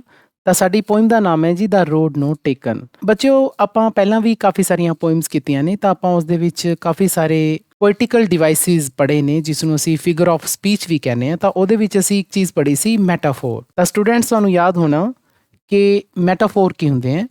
ਮੈਟਾਫੋਰ ਹੁੰਦੇ ਹੈ ਜੀ ਜਦੋਂ ਦੋ ਚੀਜ਼ਾਂ ਦੇ ਵਿਚਕਾਰ ਕੰਪੈਰੀਜ਼ਨ ਕੀਤਾ ਜਾਂਦਾ ਹੈ ਅਤੇ ਇਹ ਇਨਡਾਇਰੈਕਟ ਕੰਪੈਰੀਜ਼ਨ ਹੁੰਦਾ ਹੈ। ਸਿਮਿਲੀ ਦੇ ਵਿੱਚ ਡਾਇਰੈਕਟ ਕੰਪੈਰੀਜ਼ਨ ਹੁੰਦਾ, ਉਹਦੇ ਵਿੱਚ ਲਾਈਕ ਜਾਂ ਐਜ਼ ਲੱਗਿਆ ਹੁੰਦਾ, ਲੇਕਿਨ ਮੈਟਾਫੋਰ ਦੇ ਵਿੱਚ ਇਨਡਾਇਰੈਕਟ ਕੰਪੈਰੀਜ਼ਨ ਹੁੰਦਾ। ਤਾਂ ਹੁਣ ਇੱਥੇ ਗੱਲ ਤਾਂ ਦੇਖੋ, ਇਸ ਪੋਇਮ ਦੇ ਟਾਈਟਲ ਦੇ ਵਿੱਚ ਸੜਕ ਦੀ ਹੋ ਰਹੀ ਹੈ, ਦਾ ਰੋਡ ਨੋਟ ਟੇਕਨ, ਲੇਕਿਨ ਅਸੀਂ ਇਸ ਰੋਡ ਨੂੰ ਲਾਈਫ ਦੀ ਜਰਨੀ ਦੇ ਨਾਲ ਤੁਲਨਾ ਕਰ ਸਕਦੇ ਹਾਂ ਕਿ ਇਸ ਰੋਡ ਨੂੰ ਕਿਹਾ ਗਿਆ ਜੀ ਸਾਡੀ ਜਰਨੀ ਆਫ ਲਾਈਫ ਜਰਨੀ ਕਹਿ ਸਕਦੇ ਹਾਂ ਆਪਾਂ, ਕਿ ਜੀਵਨ ਦੀ ਯਾਤਰਾ। ਤਾਂ ਅਸੀਂ ਇਹ ਕਹਿ ਸਕਦੇ ਹਾਂ ਕਿ ਜਿਹੜੀ ਸਾਡੀ ਪੋਇਮ ਹੈ, ਇਸ ਪੋਇਮ ਦਾ ਟਾਈਟਲ ਇੱਕ ਮੈਟਾਫੋਰ ਹੈ। ਅਸੀਂ ਇਸ ਨੂੰ ਮੈਟਾਫੋਰ ਨਾ ਕਹਿ ਕੇ ਐਕਸਟੈਂਡਡ ਮੈਟਾਫੋਰ ਕਹਿੰਦੇ ਹਾਂ। ਐਕਸਟੈਂਡਡ ਮੈਟਾਫੋਰ ਦਾ ਮਤਲਬ ਹੁੰਦਾ ਹੈ ਕਿ ਇੱਕ ਅਜਿਹਾ ਮੈਟਾਫੋਰ ਜਿਸ ਦਾ ਅਰਥ ਕਾਫੀ ਵਿਸ਼ਾਲ ਹੋਵੇ, ਕਿਉਂਕਿ ਸਾਡੀ ਪੋਇਮ ਦਾ ਟਾਈਟਲ ਹੀ ਸਾਡੀ ਜੀਵਨ ਦੀ ਯਾਤਰਾ ਦੇ ਬਾਰੇ ਦੱਸ ਰਿਹਾ ਹੈ। ਇੱਥੇ ਰੋਡ ਦਾ ਮਤਲਬ ਸਿਰਫ ਇੱਕ ਸੜਕ ਨਹੀਂ ਹੈ, ਸਾਡੀ ਜੀਵਨ ਦੀ ਯਾਤਰਾ ਹੈ। ਜੀਵਨ ਦੀ ਯਾਤਰਾ ਕਰਦੇ ਹੋਏ ਬੱਚਿਓ, ਕਈ ਵਾਰੀ ਸਾਡੀ ਜ਼ਿੰਦਗੀ 'ਚ ਉਤਾਰ ਚੜ੍ਹਾਅ ਆਉਂਦੇ ਨੇ, ਸਾਨੂੰ ਕਈ ਜਗ੍ਹਾ ਫੈਸਲੇ ਲੈਣੇ ਪੈਂਦੇ ਨੇ। ਕੁਝ ਫੈਸਲੇ ਸਾਡੇ ਸਹੀ ਸਾਬਿਤ ਹੁੰਦੇ ਨੇ, ਕੁਝ ਫੈਸਲੇ ਸਾਡੇ ਸਹੀ ਨਹੀਂ ਸਾਬਿਤ ਹੁੰਦੇ। ਕਈ ਫੈਸਲਿਆਂ 'ਤੇ ਸਾਨੂੰ ਪਛਤਾਵਾ ਰਹਿੰਦਾ ਹੈ, ਕਈ ਫੈਸਲਿਆਂ 'ਤੇ ਸਾਨੂੰ ਗਰਵ ਰਹਿੰਦਾ ਹੈ, ਮਾਣ ਰਹਿੰਦਾ ਹੈ। ਇਹ ਸਾਰੀ ਪੋਇਮ ਹੀ ਇਸੇ ਦੇ ਬਾਰੇ ਹੈ। ਇਸੇ ਕਰਕੇ ਅਸੀਂ ਕਹਿ ਸਕਦੇ ਹਾਂ ਕਿ ਜਿਹੜੀ ਸਾਡੀ ਪੋਇਮ ਦਾ ਟਾਈਟਲ ਹੈ, ਇਹ ਇੱਕ ਤਰ੍ਹਾਂ ਦਾ ਐਕਸਟੈਂਡਡ ਮੈਟਾਫੋਰ ਹੈ। ਅਤੇ ਇਸ ਪੋਇਮ ਦੇ ਵਿੱਚ ਬੱਚਿਓ ਹੋਰ ਬਹੁਤ ਸਾਰੇ ਮੈਟਾਫੋਰਸ ਆਏ ਨੇ, ਜੋ ਕਿ ਸਮੋਲਰ ਮੈਟਾਫੋਰਸ ਨੇ। ਇਹ ਸਮੋਲਰ ਮੈਟਾਫੋਰਸ ਜਿਵੇਂ ਜਿਵੇਂ ਪੋਇਮ ਦੇ ਵਿੱਚ ਆਉਣਗੇ ਬੱਚਿਓ, ਮੈਂ ਤੁਹਾਨੂੰ ਸਮਝਾਉਂਦਾ ਜਾਵਾਂਗਾ। ਪਰ ਹਜੇ ਤੁਸੀਂ ਇਹ ਸਮਝੋ ਕਿ ਪੋਇਮ ਦਾ ਟਾਈਟਲ ਇੱਕ ਆਪਣੇ ਆਪ ਦੇ ਵਿੱਚ ਐਕਸਟੈਂਡਡ ਮੈਟਾਫੋਰ ਹੈ, ਜਿਸ ਦਾ ਮਤਲਬ ਹੈ ਕਿ ਇਸ ਪੋਇਮ ਦੇ ਟਾਈਟਲ ਦੇ ਵਿੱਚ ਜਿਹੜੀ ਜੀਵਨ ਯਾਤਰਾ ਹੈ, ਉਸ ਨੂੰ ਰੋਡ ਦੇ ਨਾਲ ਕੰਪੈਰੀਜ਼ਨ ਕੀਤਾ ਗਿਆ। ਸਟੂਡੈਂਟਸ, ਪੋਇਮ ਦੇ ਪਹਿਲੇ ਸਟੈਂਜ਼ੇ ਦੇ ਵਿੱਚ Two roads diverged in a yellow wood, and sorry I could not travel both. And be one traveller long I stood, and looked down one as far as I could, to where it bent in the undergrowth. ਤਾਂ ਜਿਵੇਂ ਕਿ ਬੱਚਿਓ ਤੁਸੀਂ pick ਦੇ ਵਿੱਚ ਦੇਖ ਰਹੇ ਹੋ, ਤਾਂ ਪਹਿਲੀ ਪੋਇਮ ਦੇ ਵਿੱਚ ਹੀ ਸਾਨੂੰ ਵਿਜ਼ੂਅਲ ਇਮੇਜਰੀ ਕਵੀ ਵੱਲੋਂ ਪੇਸ਼ ਕੀਤੀ ਜਾਂਦੀ ਹੈ। ਨਾ ਵਿਜ਼ੂਅਲ ਇਮੇਜਰੀ ਦਾ ਮਤਲਬ ਕੀ ਹੈ? ਦੇਖੋ, ਉਹ ਇੱਕ ਦ੍ਰਿਸ਼ ਪੇਸ਼ ਕਰ ਰਿਹਾ। ਉਹ ਕੀ ਕਹਿ ਰਿਹਾ ਹੈ ਕਿ ਮੈਂ ਜੰਗਲ ਦੇ ਵਿੱਚ ਜਾ ਰਿਹਾ ਸੀ। Two roads diverge in a yellow wood. Now yellow wood ਦਾ ਮਤਲਬ ਇੱਥੇ ਇੱਕ ਅਜਿਹੇ ਜੰਗਲ ਦੀ ਗੱਲ ਹੋ ਰਹੀ ਹੈ ਜਿਸ ਦੇ ਵਿੱਚ ਜਿਹੜੇ ਦਰਖਤ ਲੱਗੇ ਹੋਏ ਨੇ, ਉਹਨਾਂ ਦੇ ਪੱਤੇ ਪੀਲੇ ਪੈ ਗਏ। ਤੇ ਪੱਤੇ ਪੀਲੇ ਕਦੋਂ ਪੈਂਦੇ ਆ ਬੱਚੋ? ਜਦੋਂ ਪਤਝੜ ਦਾ ਮੌਸਮ ਹੁੰਦਾ ਹੈ, ਜਿਸ ਨੂੰ ਅਸੀਂ ਇੰਗਲਿਸ਼ ਦੇ ਵਿੱਚ ਆਟਮ ਸੀਜ਼ਨ ਕਹਿੰਦੇ ਆ। ਪਹਿਲੀ ਲਾਈਨ ਤੋਂ ਹੀ ਸਾਨੂੰ ਕਵੀ ਨੇ ਇੱਕ ਦ੍ਰਿਸ਼ ਪੇਸ਼ ਕੀਤਾ ਹੈ ਪਤਝੜ ਦੇ ਮੌਸਮ ਦਾ, ਤਾਂ ਅਸੀਂ ਇੰਗਲਿਸ਼ ਦੇ ਵਿੱਚ ਅਸੀਂ ਉਸ ਨੂੰ ਕਹਿੰਦੇ ਆ ਕਿ ਵਿਜ਼ੂਅਲ ਇਮੇਜਰੀ ਸਾਡੇ ਅੱਗੇ ਪੇਸ਼ ਕੀਤੀ ਗਈ ਹੈ। ਅਤੇ ਦੇਖੋ, ਦੂਸਰੀ ਲਾਈਨ ਦੇ ਵਿੱਚ ਕਵੀ ਨੂੰ ਅਫਸੋਸ ਹੈ। ਐਂਡ ਸੌਰੀ ਸ਼ਬਦ ਤੋਂ ਇਹ ਕਲੀਅਰ ਹੁੰਦਾ ਹੈ ਕਿ ਕਵੀ ਨੂੰ ਕਿਸੇ ਚੀਜ਼ ਦਾ ਅਫਸੋਸ ਹੈ। ਤਾਂ ਇੱਕ ਢੰਗ ਦੇ ਨਾਲ ਸਾਨੂੰ ਇਹ ਵੀ ਮਹਿਸੂਸ ਹੁੰਦਾ ਹੈ ਕਿ ਇਸ ਪੋਇਮ ਦੀ ਟੋਨ ਥੋੜੀ ਸੀਰੀਅਸ ਟੋਨ ਹੈ, ਗੰਭੀਰ ਟੋਨ ਹੈ। ਤਾਂ ਸੌਰੀ ਸ਼ਬਦ ਤੋਂ ਇਹ ਗੱਲ ਕਲੀਅਰ ਹੋ ਜਾਂਦੀ ਹੈ ਅਤੇ ਉਸ ਨੂੰ ਅਫਸੋਸ ਹੈ, ਆਈ ਕੁਡ ਨੋਟ ਟਰੈਵਲ ਬੋਥ, ਕਿ ਮੈਂ ਦੋਨੇ ਰੋਡਸ ਨੂੰ ਟਰੈਵਲ ਨਹੀਂ ਕਰ ਪਾਇਆ। ਜਿਵੇਂ ਕਿ ਅਸੀਂ ਪਿਕ ਦੇ ਵਿੱਚ ਦੇਖ ਪਾ ਰਹੇ ਹਾਂ ਕਿ ਕਵੀ ਜੰਗਲ ਦੇ ਵਿੱਚੋਂ ਜਾ ਰਿਹਾ ਹੈ। ਜੰਗਲ ਦੇ ਵਿੱਚ ਜਿਹੜਾ ਉਸਨੇ ਰਸਤਾ ਚੁਣਿਆ ਹੋਇਆ ਹੈ, ਉਹ ਰਸਤਾ ਅੱਗੇ ਦੋ ਹਿੱਸਿਆਂ 'ਚ ਵੰਡ ਜਾਂਦਾ ਹੈ। ਇੱਕ ਤਰੀਕੇ ਦੇ ਨਾਲ ਪੌਕ ਦੀ ਸ਼ੇਪ ਬਣਦੀ ਹੈ ਜੀ। ਹੁਣ ਉਹ ਇਸ ਜਗ੍ਹਾ ਖੜਾ ਹੈ, ਕਵੀ ਇੱਥੇ ਖੜਾ ਹੈ, ਉਸਦੇ ਅੱਗੇ ਦੋ ਰਸਤੇ ਹੈ, ਇੱਕ ਰਸਤਾ ਖੱਬੇ ਪਾਸੇ ਜਾ ਰਿਹਾ ਹੈ, ਇੱਕ ਰਸਤਾ ਸੱਜੇ ਪਾਸੇ ਜਾ ਰਿਹਾ ਹੈ। ਹੁਣ ਉਸ ਨੂੰ ਅਫਸੋਸ ਹੈ ਕਿ ਮੈਂ ਇਹਨਾਂ ਦੋਨੇ ਰਸਤਿਆਂ 'ਤੇ ਟਰੈਵਲ ਨਹੀਂ ਕਰ ਸਕਦਾ। ਆਈ ਕੁਡ ਨੋਟ ਟਰੈਵਲ ਬੋਥ ਦਾ ਮਤਲਬ ਦੋਵੇਂ, ਜਿਹੜੇ ਮੇਰੇ ਅੱਗੇ ਦੋ ਰਸਤੇ ਨੇ, ਇਹਨਾਂ 'ਤੇ ਮੈਂ ਦੋਵਾਂ 'ਤੇ ਟਰੈਵਲ ਨਹੀਂ ਕਰ ਸਕਦਾ। ਤਾਂ ਉਸ ਨੂੰ ਅਫਸੋਸ ਹੈ। ਐਂਡ ਬੀ ਵਨ ਟਰੈਵਲਰ, ਅਤੇ ਮੈਂ ਤਾਂ ਇੱਕੋ ਹੀ ਟਰੈਵਲਰ ਹਾਂ। ਹੁਣ ਕਵੀ ਕਹਿ ਰਿਹਾ, ਮੈਂ ਤੁਹਾਨੂੰ ਦੱਸਿਆ ਸੀ ਨਾ ਸ਼ੁਰੂਆਤ ਦੇ ਵਿੱਚ ਕਿ ਇਹ ਫਸਟ ਪਰਸਨ ਨੈਰੇਟਿਵ ਪੋਇਮ ਹੈ। ਕਵੀ ਆਪਣੀ ਇੱਕ ਘਟਨਾ ਦਾ ਜ਼ਿਕਰ ਕਰ ਰਿਹਾ ਹੈ, ਇੱਕ ਸਟੋਰੀ ਸੁਣਾ ਰਿਹਾ ਜੋ ਉਸਨੇ ਪੋਇਮ ਦੀ ਸ਼ੇਪ 'ਚ ਲਿਖਿਆ। ਤਾਂ ਉਹ ਕਹਿ ਰਿਹਾ ਹੈ ਕਿ ਮੈਂ ਤਾਂ ਇੱਕੋ ਹੀ ਟਰੈਵਲਰ ਹਾਂ, ਯਾਤਰਾ ਕਰਨ ਵਾਲਾ ਤਾਂ ਮੈਂ ਇਕੱਲਾ ਹੀ ਹਾਂ। ਲੌਂਗ ਆਈ ਸਟੂਡ, ਤੇ ਮੈਂ ਇੱਥੇ ਖੜਾ ਬਹੁਤ ਦੇਰ ਸੋਚਦਾ ਰਿਹਾ। ਲੌਂਗ ਆਈ ਸਟੂਡ ਤੋਂ ਬੱਚਿਓ ਕਲੀਅਰ ਹੁੰਦਾ ਹੈ ਕਿ ਕਵੀ ਇਨ ਅ ਸਟੇਟ ਆਫ ਡਿਲੇਮਾ ਹੈ। ਇਨ ਅ ਸਟੇਟ ਆਫ ਡਿਲੇਮਾ ਦਾ ਮਤਲਬ ਹੁੰਦਾ ਬੱਚਿਓ ਦੁਵਿਧਾ। ਇਹ ਕਵੀ ਦੁਵਿਧਾ ਦੀ ਕੰਡੀਸ਼ਨ 'ਚ ਫਸਿਆ ਹੋਇਆ। ਉਹ ਦੁਵਿਧਾ 'ਚ ਹੈ ਕਿ ਮੈਂ ਰਸਤਾ ਕਿਹੜਾ ਚੁਣਾ, ਅਤੇ ਉਹ ਬਹੁਤ ਦੇਰ ਤੱਕ ਇਹ ਖੜਾ ਸੋਚਦਾ ਰਹਿੰਦਾ ਹੈ। ਲੌਂਗ ਆਈ ਸਟੂਡ, ਕਾਫੀ ਦੇਰ ਤੱਕ ਉਹ ਖੜਾ ਇਹ ਸੋਚਦਾ ਰਹਿੰਦਾ ਹੈ। And look down one as for as I could, ਅਤੇ ਮੈਂ ਇੱਕ ਰਸਤੇ ਨੂੰ ਦੇਖਦਾ ਰਿਹਾ। ਐਜ਼ ਫਾਰ, ਇੰਨੀ ਦੂਰ ਤੱਕ ਜਿੰਨਾ ਮੈਂ ਦੇਖ ਸਕਿਆ। ਐਜ਼ ਆਈ ਕੁਡ, ਜਿੰਨਾ ਮੈਂ ਦੇਖ ਸਕਿਆ, ਉਸ ਜਗ੍ਹਾ 'ਤੇ ਖੜ ਕੇ ਮੈਂ ਇੱਕ ਰਸਤੇ ਨੂੰ ਦੇਖਦਾ ਰਿਹਾ। ਜਿੰਨੀ ਦੂਰ ਤੱਕ ਮੈਂ ਦੇਖ ਸਕਿਆ ਉਸ ਰਸਤੇ ਨੂੰ ਦੇਖਿਆ। ਟੂ ਵੇਅਰ ਇਟ ਬੈਂਟ ਇਨ ਦਾ ਅੰਡਰਗਰੋਥ, ਅਤੇ ਫਿਰ ਉਹ ਰਸਤਾ ਮੈਨੂੰ ਕਿਸ ਤਰ੍ਹਾਂ ਦਾ ਦਿਖਿਆ ਕਿ ਉਹ ਕਾਫੀ ਦੂਰ ਜਾ ਕੇ ਅੰਡਰ ਗਰੋਥ ਦੇ ਵਿੱਚ ਬੈਂਡ ਹੋ ਗਿਆ ਹੋਵੇ, ਮੁੜ ਗਿਆ ਹੋਵੇ। ਬੈਂਡ ਦਾ ਮਤਲਬ ਵੈਸੇ ਬੱਚਿਓ ਮੁੜਨਾ ਹੁੰਦਾ ਹੈ, ਅੰਡਰ ਗਰੋਥ ਦਾ ਮਤਲਬ ਝਾੜੀਆਂ ਨੂੰ ਕਿਹਾ ਜਾਂਦਾ ਹੈ। ਤਾਂ ਸਟੂਡੈਂਟ ਜੇਕਰ ਅਸੀਂ ਪਹਿਲੀ ਲਾਈਨ ਵੱਲ ਦੇਖੀਏ, two roads diverged in a yellow wood, ਇਹਦੇ ਵਿੱਚ ਡੀ ਆਵਾਜ਼ ਬਾਰ-ਬਾਰ ਆਈ ਹੈ। ਦੇਖੋ ਰੋਡਸ ਚਾਹੀਏ, ਡਾਈਵਰਸ ਚਾਹੀਏ, ਵੁੱਡ ਚਾਹੀਏ। ਤਾਂ ਜਦੋਂ ਇੱਕ ਕੌਨਸੋਨੈਂਟ ਦੀ ਆਵਾਜ਼ ਬੱਚਿਓ ਬਾਰ-ਬਾਰ ਆਉਂਦੀ ਹੈ ਤਾਂ ਆਪਾਂ ਕਹਿੰਦੇ ਹਾਂ ਕਿ ਉੱਥੇ ਆਪਾਂ ਐਲੀਟ੍ਰੇਸ਼ਨ ਯੂਜ਼ ਹੋਈ ਹੈ। ਤਾਂ ਪਹਿਲੀ ਲਾਈਨ ਦੇ ਵਿੱਚ ਐਲੀਟ੍ਰੇਸ਼ਨ ਯੂਜ਼ ਹੋਈ ਹੈ ਅਤੇ ਬੱਚਿਓ ਪਹਿਲੇ ਪੈਰੇ ਦੇ ਵਿੱਚ ਸਿੰਬਲਸ ਵੀ ਵਰਤੇ ਗਏ ਨੇ। ਇਹ ਕਹਿ ਸਕਦੇ ਹਾਂ ਕਿ ਸਿੰਬੋਲਿਜ਼ਮ ਇਸ ਪੋਇਮ ਦੇ ਵਿੱਚ ਯੂਜ਼ ਹੋਇਆ ਹੈ। ਤਾਂ ਸਿੰਬਲਸ ਕਿਹੜੇ-ਕਿਹੜੇ ਯੂਜ਼ ਹੋਏ ਦੇਖੋ ਬੱਚਿਓ, ਯੈਲੋ ਵੁੱਡ ਪਹਿਲਾ ਹੀ ਜਿਹੜਾ ਸਾਡਾ ਸਿੰਬਲ ਯੂਜ਼ ਹੋਇਆ ਉਹ ਹੈ ਯੈਲੋ ਵੁੱਡ। ਆਮ ਸ਼ਬਦਾਂ ਦੇ ਵਿੱਚ ਯੈਲੋ ਵੁੱਡ ਦਾ ਮਤਲਬ ਹੈ ਪਤਝੜ ਦਾ ਮੌਸਮ। ਤਾਂ ਇੱਥੇ ਯੈਲੋ ਵੁੱਡ ਹੀ ਕਿਉਂ ਕਵੀ ਨੇ ਇਸਤੇਮਾਲ ਕੀਤਾ ਹੈ? ਕਿਉਂਕਿ ਇਹ ਗੱਲ ਬੱਚਿਓ ਆਪਾਂ ਪਹਿਲਾਂ ਹੀ ਕਲੀਅਰ ਕਰਤੀ ਕਿ ਕਵੀ ਇਨ ਅ ਸਟੇਟ ਆਫ ਡਿਲੇਮਾ ਹੈ, ਉਸਨੂੰ ਕਨਫਿਊਜ਼ਨ ਦੀ ਸਟੇਟ ਹੈ, ਜਾਂ ਆਪਾਂ ਇਹ ਵੀ ਕਹਿ ਸਕਦੇ ਹਾਂ ਕਿ ਉਹ ਮੂਡ ਆਫ ਕਨਫਿਊਜ਼ਨ, ਉਹ ਕਨਫਿਊਜ਼ ਹੋਇਆ ਹੋਇਆ, ਉਲਝਿਆ ਜਾ ਹੋਇਆ ਹੈ। ਉਸ ਉਲਝਾਹਟ ਨੂੰ ਦਰਸਾਉਣ ਦੇ ਲਈ, ਉਹਦੀ ਉਲਝਣ ਨੂੰ ਦੱਸਣ ਦੇ ਲਈ ਕਵੀ ਨੇ ਇੱਥੇ ਯੈਲੋ ਵੁੱਡ ਯੂਜ਼ ਕੀਤਾ ਹੈ। ਤਾਂ ਯੈਲੋ ਵੁੱਡ ਦਾ ਮਤਲਬ ਇਹ ਵੀ ਕਹਿ ਸਕਦੇ ਹਾਂ ਆਪਾਂ ਬੱਚਿਓ ਕਿ ਕਵੀ ਉਲਝਿਆ ਹੋਇਆ, ਉਸਨੂੰ ਪਤਾ ਹੀ ਨਹੀਂ ਲੱਗ ਰਿਹਾ ਕਿ ਮੈਂ ਕਿਹੜਾ ਫੈਸਲਾ ਲੈਣਾ ਹੈ। ਤਾਂ ਜਿਵੇਂ ਕਿ ਬੱਚਿਓ ਮੈਂ ਤੁਹਾਨੂੰ ਸਟਾਰਟ ਦੇ ਵਿੱਚ ਦੱਸਿਆ ਸੀ, ਸਾਡੀ ਜਿਹੜੀ ਪੋਇਮ ਹੈ ਦਾ ਰੋਡ ਨੋਟ ਟੇਕਨ, ਉਹ ਇੱਕ ਐਕਸਟੈਂਡਡ ਮੈਟਾਫੋਰ ਹੈ। ਤਾਂ ਅਸੀਂ ਇਸ ਨੂੰ ਸਿਰਫ ਸੜਕ ਹੀ ਨਾ ਸਮਝੀਏ, ਆਪਾਂ ਇਸ ਨੂੰ ਇੱਕ ਫੈਸਲਾ ਸਮਝੀਏ। ਕਈ ਵਾਰੀ ਆਪਣੇ ਲਾਈਫ ਦੇ ਵਿੱਚ ਅਜਿਹੇ ਮੌਕੇ ਆਉਂਦੇ ਆ ਬੱਚਿਓ ਜਦੋਂ ਆਪਾਂ ਨੂੰ ਫੈਸਲਾ ਲੈਣਾ ਪੈਂਦਾ ਹੈ। ਆਪਣੇ ਕੋਲੇ ਦੋ ਆਪਸ਼ਨਸ ਹੁੰਦੇ ਨੇ, ਜਾਂ ਤਾਂ ਆਪਾਂ ਆਹ ਵਾਲੀ ਆਪਸ਼ਨ ਲਈਏ ਜਾਂ ਦੂਸਰੀ ਆਪਸ਼ਨ ਲਈਏ, ਲੇਕਿਨ ਆਪਾਂ ਇਨ ਅ ਸਟੇਟ ਆਫ ਡਿਲੇਮਾ ਹੋ ਜਾਂਦੇ ਹਾਂ, ਆਪਾਂ ਦੁਵਿਧਾ 'ਚ ਪੈ ਜਾਂਦੇ ਹਾਂ, ਕਨਫਿਊਜ਼ਨ ਦੀ ਸਟੇਟ 'ਚ ਪੈ ਜਾਂਦੇ ਹਾਂ, ਆਪਾਂ ਫੈਸਲਾ ਪ੍ਰੋਪਰ ਲੈ ਨਹੀਂ ਪਾਉਂਦੇ। ਅਤੇ ਕਈ ਵਾਰੀ ਆਪਾਂ ਇਹ ਸੋਚਦੇ ਹਾਂ ਕਿ ਆਪਾਂ ਦੋਨੇ ਫੈਸਲੇ ਲੈ ਲਈਏ, ਕਿ ਮੈਂ ਤਾਂ ਦੋਨੇ ਫੈਸਲੇ ਲੈ ਲਾਂ। ਫੈਸਲੇ ਲੈਣ ਵਾਲਾ ਤਾਂ ਆਪਾਂ ਇਕੱਲੇ ਹੀ ਹੈ ਨਾ, ਤਾਂ ਇਸ ਕਰਕੇ ਆਪਾਂ ਨੂੰ ਇੱਕੋ ਹੀ ਫੈਸਲਾ ਲੈਣਾ ਪਊਗਾ। ਤੇ ਫਿਰ ਅਸੀਂ ਬਹੁਤ ਦੇਰ ਤੱਕ ਸੋਚਦੇ ਰਹਿੰਦੇ ਹਾਂ ਉਸ ਫੈਸਲੇ ਬਾਰੇ, ਬਹੁਤ ਦੂਰ ਤੱਕ ਅਸੀਂ ਅੰਦਾਜ਼ਾ ਲਾਉਂਦੇ ਹਾਂ ਕਿ ਜੇਕਰ ਮੈਂ ਇਹ ਫੈਸਲਾ ਲਿਆ ਤਾਂ ਇਹਦੇ ਨਤੀਜੇ ਇਹ ਹੋਣਗੇ। ਤਾਂ ਸੇਮ ਆਹੀ ਚੀਜ਼ ਬੱਚਿਓ ਪੂਰੀ ਪਹਿਲੇ ਪੈਰੇ ਦੇ ਵਿੱਚ ਦੱਸੀ ਗਈ ਹੈ।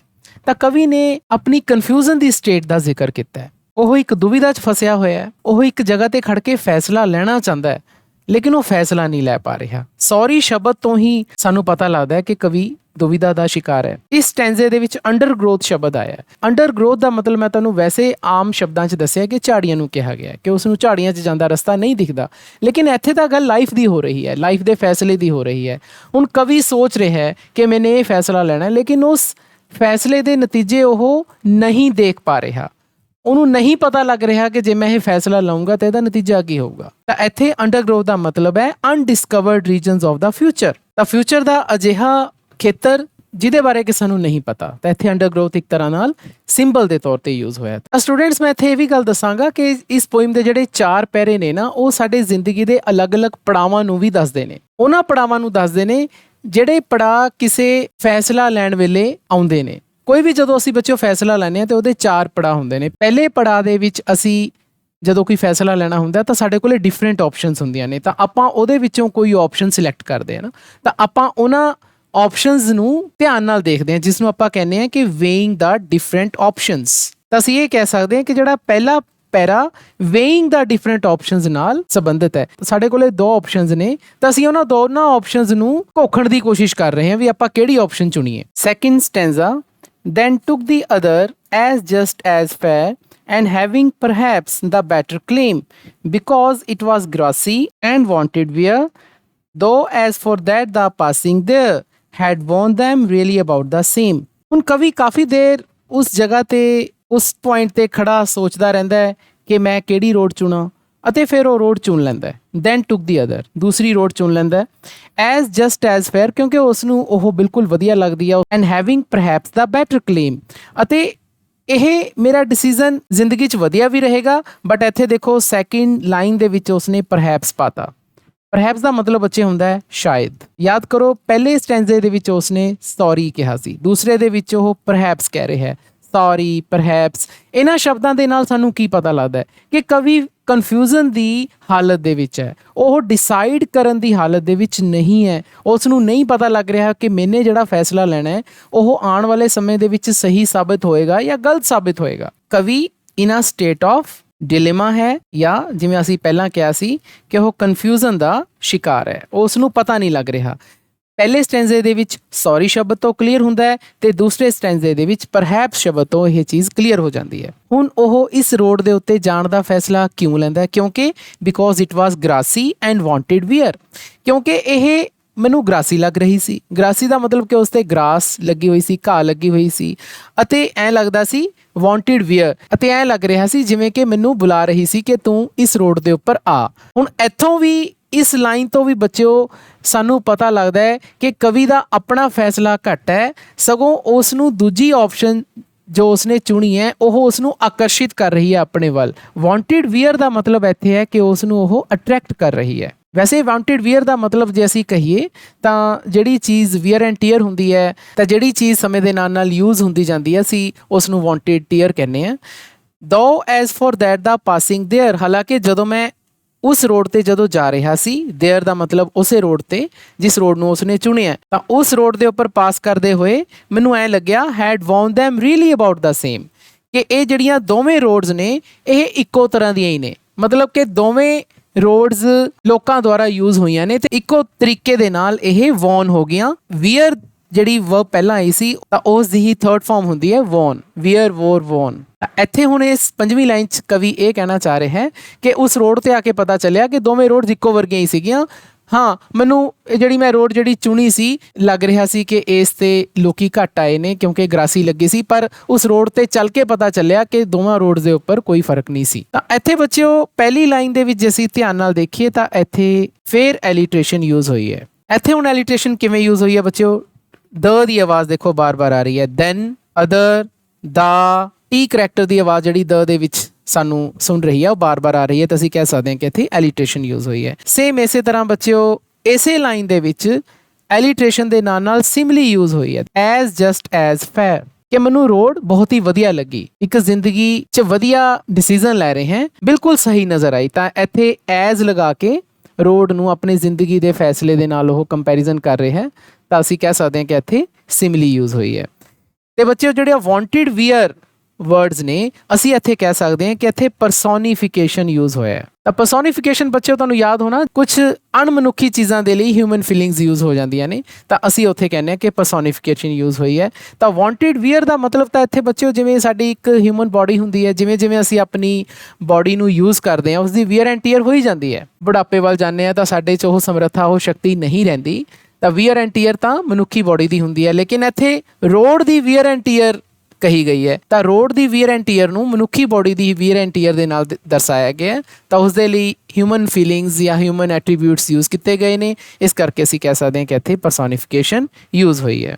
ਇਸੇ ਤਰ੍ਹਾਂ ਬੱਚਿਓ ਇਸ ਦੀ ਫੋਰਥ ਲਾਈਨ ਦੇ ਵਿੱਚ ਵੀ ਐਲੀਟਰੇਸ਼ਨ ਯੂਜ਼ ਹੋਈ ਹੈ। ਦੇਖੋ ਦ ਦੀ ਆਵਾਜ਼ ਦੋ, ਦੈਟ, ਦਾ, ਦੇਅਰ, ਤਾਂ ਦ ਦੀ ਆਵਾਜ਼ 4 ਵਾਰੀ ਯੂਜ਼ ਹੋਈ ਹੈ, ਤਾਂ ਅਸੀਂ ਇੱਥੇ ਵੀ ਕਹਿ ਸਕਦੇ ਹਾਂ ਕਿ ਐਲੀਟਰੇਸ਼ਨ ਯੂਜ਼ ਹੋਈ ਹੈ। ਤਾਂ ਸਟੂਡੈਂਟ ਜਿਵੇਂ ਕਿ ਮੈਂ ਤੁਹਾਨੂੰ ਦੱਸਿਆ ਸੀ ਕਿ ਸਾਡੀ ਜ਼ਿੰਦਗੀ ਦੇ ਵਿੱਚ ਜਦੋਂ ਅਸੀਂ ਕੋਈ ਫੈਸਲੇ ਲੈਣੇ ਹੁੰਦੇ ਨੇ ਤਾਂ ਉਹਦੇ ਅਲੱਗ-ਅਲੱਗ ਪੜਾਅ ਆਉਂਦੇ ਨੇ, ਤਾਂ ਇਸ ਪੋਇਮ ਦੇ ਵਿੱਚ ਵੀ ਉਸ ਫੈਸਲੇ ਸੰਬੰਧੀ ਪੜਾਵਾਂ ਦਾ ਜ਼ਿਕਰ ਹੈ। ਤਾਂ ਪਹਿਲੇ ਪੜਾਅ ਦੇ ਵਿੱਚ ਅਸੀਂ ਕੀ ਦੇਖਿਆ ਸੀ ਕਿ ਵੇਇੰਗ ਦਾ ਡਿਫਰੈਂਟ ਆਪਸ਼ਨਸ, ਕੋਈ ਫੈਸਲਾ ਲੈਣ ਵੇਲੇ ਸਾਡੇ ਕੋਲੇ 2 ਆਪਸ਼ਨਸ ਹੁੰਦੀਆਂ ਨੇ ਤਾਂ ਅਸੀਂ ਉਹਨਾਂ ਨੂੰ ਵੇ ਕਰਦੇ ਹਾਂ, ਅਸੀਂ ਕੋਸ਼ਿਸ਼ ਕਰਦੇ ਹਾਂ, ਘੋਖਦੇ ਹਾਂ ਵੀ ਕਿਹੜਾ ਫੈਸਲਾ ਲਈਏ। ਤਾਂ ਇਹ ਚੀਜ਼ ਤਾਂ ਪਹਿਲੇ ਪੈਰੇ 'ਚ ਦੱਸੀ ਗਈ ਸੀ, ਲੇਕਿਨ ਦੂਸਰੇ ਸਟੈਂਜ਼ੇ ਦੇ ਵਿੱਚ ਇਹ ਦੱਸਿਆ ਗਿਆ ਹੈ ਕਿ ਅਸੀਂ ਫੈਸਲਾ ਲੈ ਲਿਆ। ਤਾਂ ਇੱਥੇ ਹੈ ਕਿ ਮੇਕਿੰਗ ਦਾ ਡਿਸੀਜ਼ਨ, ਕਿ ਅਸੀਂ ਡਿਸੀਜ਼ਨ ਲੈ ਲਿਆ। ਅਸੀਂ ਪਹਿਲਾਂ 2 ਸਾਡੇ ਕੋਲੇ ਆਪਸ਼ਨ ਸੀਗੀਆਂ, ਅਸੀਂ ਕਾਫੀ ਸੋਚ ਵਿਚਾਰ ਕਰਕੇ ਲੌਂਗ ਆਈ ਸਟੂਡ ਯਾਦ ਕਰੋ, ਕਾਫੀ ਸੋਚਿਆ ਵਿਚਾਰਿਆ, ਦੂਰ ਤੱਕ ਘੋਖਿਆ ਪੜਤਾਲਿਆ, ਫਿਰ ਅਸੀਂ ਹੁਣ ਇਸ ਪੈਰੇ ਦੇ ਵਿੱਚ ਡਿਸੀਜ਼ਨ ਲੈ ਲਿਆ। ਕਵੀ ਨੇ ਡਿਸੀਜ਼ਨ ਲੈ ਲਿਆ ਤੇ ਉਹਨੇ ਡਿਸੀਜ਼ਨ ਕੀ ਦੇਖ ਕੇ ਲਿਆ? Better claim. ਬੈਟਰ ਕਲੇਮ ਕਿ ਉਹਦਾ ਆਪਣਾ ਡਿਸੀਜ਼ਨ ਘੱਟ ਹੈ, ਹਾਲਾਂਕਿ ਉਹ ਜਿਹੜਾ ਫੈਸਲਾ ਹੈ ਉਸ ਨੂੰ ਅਟਰੈਕਟ ਕਰ ਰਿਹਾ ਹੈ ਕਿ ਹਾਂ ਇੱਧਰ ਜਾਣ ਦਾ ਫਾਇਦਾ ਲੱਗਦਾ ਹੈ। ਤੇ ਜਦੋਂ ਉਸਨੇ ਡਿਸੀਜ਼ਨ ਲੈ ਲਿਆ, ਡਿਸੀਜ਼ਨ ਲੈਣ ਤੋਂ ਬਾਅਦ ਵੀ ਉਹ ਦੂਜੀ ਰੋਡ ਦੇ ਬਾਰੇ ਸੋਚੀ ਜਾ ਰਿਹਾ ਹੈ। ਇੱਥੇ ਆ ਕੇ ਰੋਡ ਤੇ ਮੈਨੂੰ ਪਤਾ ਲੱਗਿਆ ਕਿ ਉਹ ਵੀ ਤਾਂ ਰੋਡ ਇਹੋ ਜਿਹੀ ਉਹ ਸੀ, ਇਹ ਵੀ ਰੋਡ ਉਹੋ ਜਿਹੀ ਹੈ, ਤਾਂ ਹਜੇ ਵੀ ਉਹ ਕਨਫਿਊਜ਼ਨ ਦਾ ਸ਼ਿਕਾਰ ਹੈ। Third stanza, and both that morning equally lay in leaves no step had trodden black, oh, I kept the first for another day, yet knowing how many leads on to way, I doubted if I should ever come back. ਕਵੀ ਨੇ decision ਲੈ ਲਿਆ, ਉਸਨੇ ਇੱਕ ਰਸਤਾ ਚੁਣ ਲਿਆ ਆਪਣੇ ਲਈ, ਹੁਣ ਉਸ ਤੇ ਉਹ ਤੁਰਦਾ ਜਾ ਰਿਹਾ ਹੈ, ਲੇਕਿਨ ਉਸ ਦੇ ਮਨ 'ਚ ਹਜੇ ਵੀ ਉਹ ਪਹਿਲਾਂ ਵਾਲੀ ਰੋਡ ਦੇ ਬਾਰੇ ਸੋਚ ਰਿਹਾ ਹੈ। ਇਹੀ ਸੋਚੀ ਜਾ ਰਿਹਾ ਕਿ ਯਾਰ ਰੋਡਸ ਤਾਂ ਦੋਨੇ ਹੀ ਸੇਮ ਸੀਗੀਆਂ, ਮੈਂ ਆਹ ਰੋਡ ਚੁਣ ਲਈ। ਤੇ ਫਿਰ ਉਸ ਨੂੰ ਉਸੇ ਸਵੇਰ ਦਾ ਧਿਆਨ ਆ ਰਿਹਾ ਹੈ, ਕਹਿੰਦੇ ਇਸ ਮਾਰਨਿੰਗ ਮੇਰੇ ਅੱਗੇ ਦੋਵੇਂ ਹੀ ਰੋਡਸ ਪਈਆਂ ਸੀ, ਦੋਵੇਂ ਹੀ ਰਸਤੇ ਮੇਰੇ ਅੱਗੇ ਸੀ, ਇਕੁਅਲੀ ਲੇ, ਬਰਾਬਰ ਪਏ ਸੀ ਅਤੇ ਇਸ ਤਰ੍ਹਾਂ ਲੱਗ ਰਿਹਾ ਸੀ ਕਿ ਨੋ ਸਟੈਪ ਹੈਡ ਟ੍ਰੋਡਨ ਬਲੈਕ, ਕਿ ਕੋਈ ਵੀ ਰਾਹਗੀਰ ਇਹਨਾਂ ਰਸਤਿਆਂ ਦੇ ਉੱਪਰ ਤੁਰਿਆ ਨਹੀਂ ਸੀ।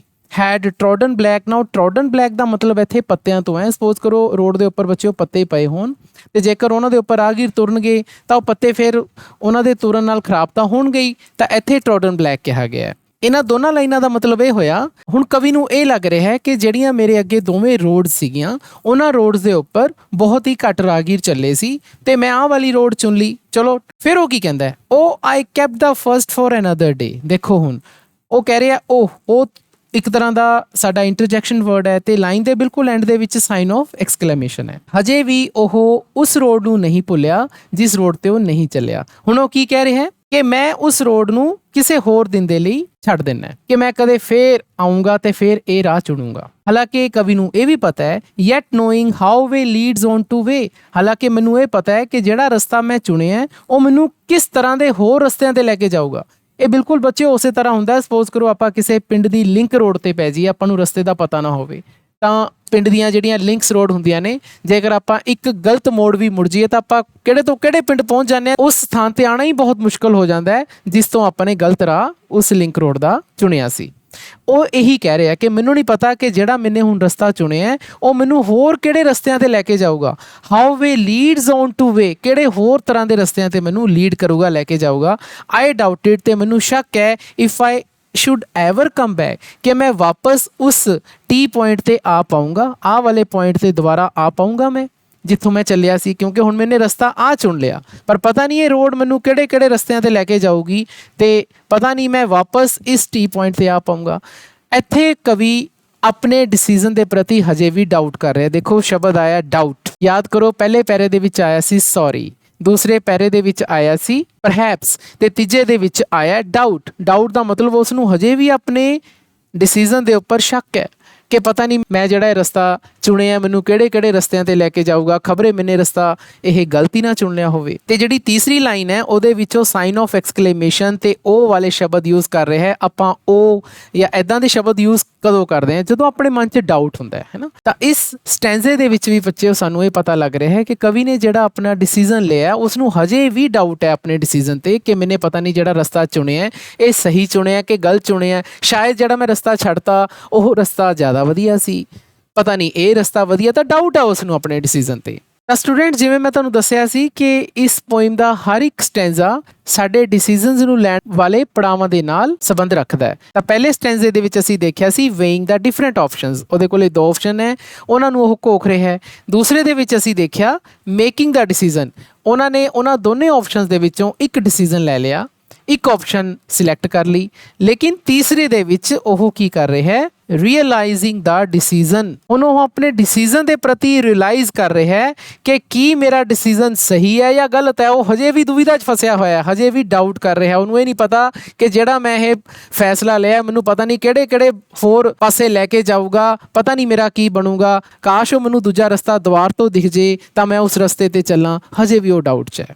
ਤਾਂ ਬੱਚਿਓ ਸਾਡੇ ਨਾਲ ਵੀ ਹੁੰਦਾ, ਕਈ ਵਾਰੀ ਅਸੀਂ ਕੋਈ ਫੈਸਲਾ ਆਪਣੀ ਜ਼ਿੰਦਗੀ ਦਾ ਲੈ ਲੈਂਦੇ ਹਾਂ, ਪਹਿਲਾਂ ਆਪਾਂ ਦੁਵਿਧਾ 'ਚ ਹੁੰਦੇ ਹਾਂ, ਫਿਰ ਆਪਾਂ ਉਹ ਫੈਸਲਾ ਲੈ ਲੈਂਦੇ ਹਾਂ। ਫੈਸਲਾ ਲੈ ਕੇ ਵੀ ਆਪਾਂ ਪਹਿਲੇ ਫੈਸਲੇ ਬਾਰੇ ਸੋਚੀ ਜਾਂਦੇ ਹਾਂ ਕਿ ਕਾਸ਼ ਮੈਂ ਪਹਿਲਾਂ ਫੈਸਲਾ ਲਿਆ ਹੁੰਦਾ ਤਾਂ ਐਂ ਹੋ ਜਾਂਦਾ, ਐਂ ਹੋ ਜਾਂਦਾ, ਪਤਾ ਨਹੀਂ ਜਿਹੜਾ ਮੈਂ ਆਹ ਫੈਸਲਾ ਲਿਆ ਇਹਦਾ ਮੇਰਾ ਬਣੂਗਾ ਕੀ, ਮੈਂ ਜਾਊਂ ਕਿੱਥੇ, ਇਹਦਾ ਨਤੀਜਾ ਕੀ ਹੋਊ।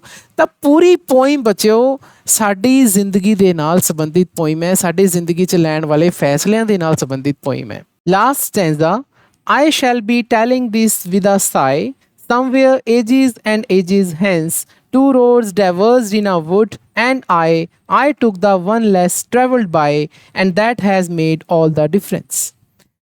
ਪੋਇਮ ਦੇ ਲਾਸਟ ਸਟੈਂਜ਼ੇ ਦੇ ਵਿੱਚ ਹੁਣ ਕਵੀ ਆਪਣੇ ਲਿੱਤੇ ਹੋਏ ਫੈਸਲੇ ਬਾਰੇ ਇੱਕ ਰਿਐਕਸ਼ਨ ਦਿੰਦਾ ਹੈ। ਉਹ ਕਹਿੰਦਾ ਮੈਨੂੰ ਇੱਕ ਹੋਕੇ ਦੇ ਨਾਲ ਇਹ ਕਹਿਣਾ ਪੈ ਰਿਹਾ ਹੈ, I shall be telling this, ਮੈਂ ਇਹ ਦੱਸਾਂਗਾ। ਆਈ ਸ਼ੈਲ ਬੀ ਟੈਲਿੰਗ ਦਿਸ, ਮੈਂ ਇਹ ਦੱਸਾਂਗਾ ਵਿਦ ਅ ਸਾਈ। ਨਾ ਵਿਦ ਅ ਸਾਈ ਦਾ ਮਤਲਬ ਹੁੰਦਾ ਹੈ ਜਦੋਂ ਆਪਾਂ ਖੁਸ਼ ਹੋ ਕੇ ਨਹੀਂ ਦੱਸਦੇ, ਜਦੋਂ ਆਪਾਂ ਇੱਕ ਹੋਕਾ ਜਿਹਾ ਲੈ ਕੇ ਕਹਿੰਦੇ ਹਾਂ, ਲੰਬਾ ਜਿਹਾ ਸਾਹ ਲੈ ਕੇ ਕਹਿੰਦੇ ਹਾਂ ਕਿ ਹਾਂ ਮੈਂ ਇਹ ਫੈਸਲਾ ਲਿਆ ਸੀ, ਕੋਈ ਖੁਸ਼ ਹੋ ਕੇ ਨਹੀਂ ਆਪਾਂ ਕਹਿੰਦੇ। ਤਾਂ ਬੱਚਿਓ ਵਿਦ ਅ ਸਾਈ ਤੋਂ ਵੀ ਪਤਾ ਲੱਗਦਾ ਹੈ ਕਿ ਕਵੀ ਆਪਣੇ ਲਏ ਹੋਏ ਫੈਸਲੇ ਨਾਲ ਉਦਾਸ ਹੈ ਜਾਂ ਉਹ ਖੁਸ਼ ਹੈ। ਇਹ ਤੁਸੀਂ ਸੋਚ ਸਕਦੇ ਹੋ ਕਿ ਉਹ ਇੱਕ ਹੋਕਾ ਲੈ ਕੇ ਇਹ ਦੱਸੇਗਾ, ਫਿਊਚਰ ਦੇ ਵਿੱਚ, ਭਵਿੱਖ ਦੇ ਵਿੱਚ ਦੱਸੇਗਾ। Somewhere ages and ages hence. Now ages and ages ਦਾ ਮਤਲਬ ਹੁੰਦਾ ਹੈ ਕਾਫੀ ਸਮਾਂ ਪਹਿਲਾਂ, ਜਾਂ ਜਿਸ ਨੂੰ ਆਪਾਂ ਇੰਗਲਿਸ਼ ਦੇ ਵਿੱਚ ਕਹਿ ਸਕਦੇ ਹਾਂ ਕਿ ਵਨਸ ਅਪੋਨ ਅ ਟਾਈਮ ਜਾਂ ਲੌਂਗ ਅਗੋ। ਆਪਾਂ ਕਹਿੰਦੇ ਨਾ ਵਨਸ ਅਪੋਨ ਅ ਟਾਈਮ ਇੱਕ ਵਾਰ ਦੀ ਗੱਲ ਹੈ, ਜਾਂ ਲੌਂਗ ਅਗੋ ਬਹੁਤ ਸਾਲ ਪਹਿਲਾਂ, ਇਸ ਨੂੰ ਆਪਾਂ ਕਹਿੰਦੇ ਹਾਂ ਏਜਿਸ ਐਂਡ ਏਜਿਸ, ਕਿ ਕਾਫੀ ਸਮਾਂ ਪਹਿਲਾਂ ਇੱਕ ਵਾਰ ਦੀ ਗੱਲ ਹੈ।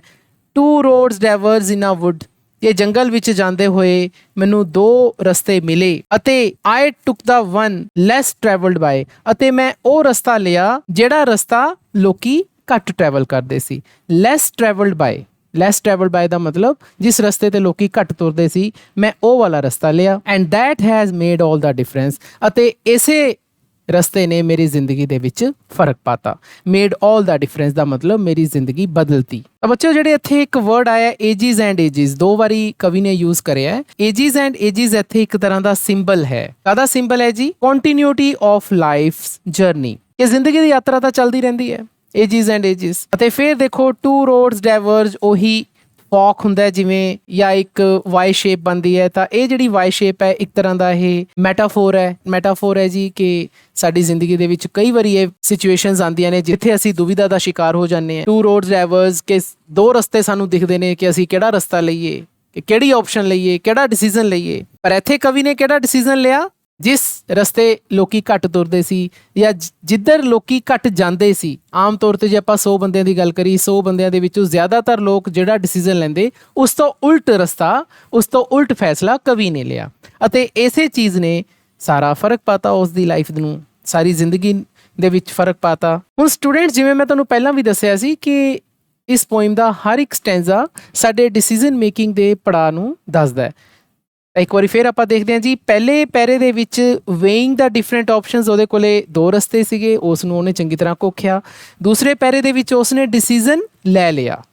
ਤੀਸਰੇ ਦੇ ਵਿੱਚ ਡਿਸੀਜ਼ਨ ਜ਼ਰੂਰ ਲਿਆ, ਲੇਕਿਨ ਉਸ ਨੂੰ ਰਿਅਲਾਈਜ਼ ਹੋਇਆ ਕਿ ਪਤਾ ਨਹੀਂ ਜਿਹੜਾ ਮੈਂ ਡਿਸੀਜ਼ਨ ਲੈ ਰਿਹਾ ਇਹ ਸਹੀ ਹੈ ਕਿ ਗਲਤ ਹੈ। ਉਹ ਹਜੇ ਵੀ ਦੁਵਿਧਾ 'ਚ ਹੈ, ਉਸ ਨੂੰ ਸਮਝ ਨਹੀਂ ਆ ਰਿਹਾ। ਡਿਸੀਜ਼ਨ ਤਾਂ ਲੈ ਚੁੱਕਿਆ, ਲੇਕਿਨ ਹਜੇ ਵੀ ਬਾਰ-ਬਾਰ ਉਹ ਆਪਣੇ ਫੈਸਲੇ 'ਤੇ ਗੌਰ ਕਰ ਰਿਹਾ ਹੈ। ਅਤੇ ਲਾਸਟ ਦੇ ਵਿੱਚ ਅਸੀਂ ਕਹਿ ਸਕਦੇ ਹਾਂ ਕਿ ਉਹ ਜਸਟੀਫਾਈ ਕਰ ਰਿਹਾ ਹੈ ਆਪਣੇ ਡਿਸੀਜ਼ਨ ਨੂੰ, ਕਿ ਮੈਂ ਜਿਹੜਾ ਡਿਸੀਜ਼ਨ ਲਿਆ ਉਹ ਸਹੀ ਲਿਆ ਜਾਂ ਗਲਤ ਲਿਆ, ਇਸ ਦੇ ਬਾਰੇ ਉਹ ਜਸਟੀਫਿਕੇਸ਼ਨ ਦੇ ਰਿਹਾ ਹੈ। ਤਾਂ ਕਵੀ ਦਾ ਇੱਥੇ ਸੀਰੀਅਸ ਮੋਡ ਹੈ। ਇੱਥੇ ਤਾਂ ਸ਼ਾਇਦ ਉਹ ਜਸਟੀਫਿਕੇਸ਼ਨ ਦੇ ਰਿਹਾ ਹੈ ਕਿ ਮੇਰਾ ਡਿਸੀਜ਼ਨ ਸ਼ਾਇਦ ਇੰਨਾ ਵਧੀਆ ਨਹੀਂ ਸੀ, ਬਿਕੋਜ਼ ਵਿਦਾ ਸਾਏ ਤੋਂ ਮਤਲਬ ਸਾਨੂੰ ਇਹ ਕਲੀਅਰ ਹੁੰਦਾ ਹੈ ਕਿ ਉਸ ਨੂੰ ਆਪਣੇ ਡਿਸੀਜ਼ਨ 'ਤੇ ਹਜੇ ਵੀ ਪਛਤਾਵਾ ਹੈ। ਤਾਂ ਸਟੂਡੈਂਟਸ, ਮੈਂ ਪੋਇਮ ਦੇ ਐਂਡ ਦੇ ਵਿੱਚ ਇਹ ਕਹਿਣਾ ਚਾਹਾਂਗਾ ਕਿ ਇਹ ਪੋਇਮ ਨਾ ਇੱਕ ਓਪਨ ਐਂਡਡ ਪੋਇਮ ਹੈ। ਇਸ ਨੂੰ ਕੋਈ ਵੀ ਇਨਸਾਨ ਆਪਣੀ ਜ਼ਿੰਦਗੀ ਦੇ ਨਾਲ ਰਿਲੇਟ ਕਰਕੇ ਦੱਸ ਸਕਦਾ ਹੈ। ਜੇਕਰ ਤੁਸੀਂ ਆਪਣੀ ਜ਼ਿੰਦਗੀ ਦੇ ਵਿੱਚ ਬਹੁਤ ਵਧੀਆ ਫੈਸਲੇ ਲਏ ਨੇ, ਤਾਂ ਤੁਸੀਂ ਤਾਂ ਵੀ ਕਹੋਗੇ ਇਹ ਜਿਹੜੇ ਮੇਰੇ ਫੈਸਲੇ ਸੀ ਕਿ ਇਹਨਾਂ ਫੈਸਲਿਆਂ ਨਾਲ ਮੇਰੀ ਜ਼ਿੰਦਗੀ 'ਚ ਡਿਫਰੈਂਸ ਆ ਗਿਆ, ਇੱਕ ਫ਼ਰਕ ਪੈ ਗਿਆ, ਇੱਕ ਅੱਛੀ ਹੋ ਗਈ ਜ਼ਿੰਦਗੀ। ਲੇਕਿਨ ਸਪੋਜ਼ ਕਰੋ ਜੇ ਫੈਸਲੇ ਗਲਤ ਹੋ ਗਏ, ਤਾਂ ਵੀ ਆਪਾਂ ਇਹ ਕਹਿ ਸਕਦੇ ਹਾਂ ਇਹਨਾਂ ਫੈਸਲਿਆਂ ਦੇ ਨਾਲ ਜ਼ਿੰਦਗੀ 'ਚ ਫ਼ਰਕ ਪੈ ਗਿਆ, ਜ਼ਿੰਦਗੀ ਉਨੀ ਵਧੀਆ ਨਹੀਂ ਰਹੀ। ਤਾਂ ਓਪਨ ਐਂਡਡ ਪੋਇਮ ਹੈ, ਕੋਈ ਵੀ ਇਨਸਾਨ ਇਸ ਪੋਇਮ ਦੇ ਨਾਲ ਆਪਣੇ ਫੈਸਲਿਆਂ ਨੂੰ ਰਿਲੇਟ ਕਰ ਸਕਦਾ ਹੈ। ਤਾਂ ਪੋਇਮ ਇੱਕ ਤਰੀਕੇ ਦੇ ਨਾਲ ਸਾਨੂੰ ਐਂ ਦੱਸਦੀ ਹੈ ਕਿ ਇਹ ਇੱਕ ਇਨਸਾਨ ਦੀ ਫਿਤਰਤ ਹੈ। ਉਹ ਜ਼ਿੰਦਗੀ ਦੇ ਫੈਸਲੇ ਲੈਂਦਾ ਹੈ। ਫੈਸਲੇ ਲੈਣ ਤੋਂ ਬਾਅਦ ਵੀ ਉਸ ਇਨਸਾਨ ਨੂੰ ਇਹ ਲੱਗਿਆ ਰਹਿੰਦਾ ਹੈ ਪਤਾ ਨਹੀਂ ਮੇਰਾ ਫੈਸਲਾ ਸਹੀ ਸੀ ਜਾਂ ਗਲਤ ਸੀ। ਉਹ ਸੋਚਦਾ ਰਹਿੰਦਾ ਹੈ, ਸਾਰੀ ਜ਼ਿੰਦਗੀ ਉਹ ਇਸੇ ਉਧੇੜ-ਬੁਣ 'ਚ ਲੱਗਿਆ ਰਹਿੰਦਾ ਹੈ। ਜਦ ਕਿ ਬੱਚਿਓ, ਫੈਸਲਾ ਲੈਣਾ ਜ਼ਿਆਦਾ ਇੰਪੋਰਟੈਂਟ ਹੁੰਦਾ ਹੈ, ਨਾ ਕਿ ਨਾ ਫੈਸਲਾ ਲੈਣਾ। ਤਾਂ ਉਮੀਦ ਹੈ ਬੱਚਿਓ ਕਿ ਤੁਹਾਨੂੰ ਇਹ ਸਾਰੀ ਪੋਇਮ ਸਮਝ ਆ ਗਈ ਹੋਵੇਗੀ। ਜੇਕਰ ਫਿਰ ਵੀ ਤੁਹਾਨੂੰ ਕੋਈ ਡਾਊਟ ਹੈ ਤਾਂ ਤੁਸੀਂ ਮੈਨੂੰ ਕਮੈਂਟ ਸੈਕਸ਼ਨ ਦੇ ਵਿੱਚ ਪੁੱਛ ਸਕਦੇ ਹੋ। ਇਸ ਪੋਇਮ ਦੇ ਐਂਡ ਵਿੱਚ ਮੈਂ ਤੁਹਾਨੂੰ ਸਿਲੇਬਸ ਦੀਆਂ ਕੁਝ ਪਹਿਲਾਂ ਕਰਵਾਈਆਂ ਹੋਈਆਂ ਪੋਇਮਸ ਦੇ ਲਿੰਕ ਤੁਹਾਨੂੰ ਸਕਰੀਨ 'ਤੇ ਪ੍ਰੋਵਾਈਡ ਕਰ ਰਿਹਾ ਹਾਂ। ਉਮੀਦ ਕਰਦਾ ਹਾਂ ਕਿ ਤੁਸੀਂ ਇਹ ਜ਼ਰੂਰ ਜਾ ਕੇ ਵੀਡੀਓਜ਼ ਦੇਖੋਗੇ। ਇਸ ਪੋਇਮ ਦੀ ਸੀਰੀਜ਼ ਦੇ ਨੈਕਸਟ ਵੀਡੀਓ ਦੇ ਵਿੱਚ ਆਪਾਂ ਇਸ ਪੋਇਮ ਦੇ ਸੈਂਟਰਲ ਆਈਡੀਆਜ਼ ਅਤੇ ਫਿਰ ਇਹਨਾਂ ਦੇ ਐਕਸਰਸਾਈਜ਼ਸ ਤੇ ਸੋਲੂਸ਼ਨਸ ਨੂੰ ਡਿਸਕਸ ਕਰਾਂਗੇ। ਫਿਰ ਮਿਲਦੇ ਹਾਂ ਜੀ, ਧੰਨਵਾਦ।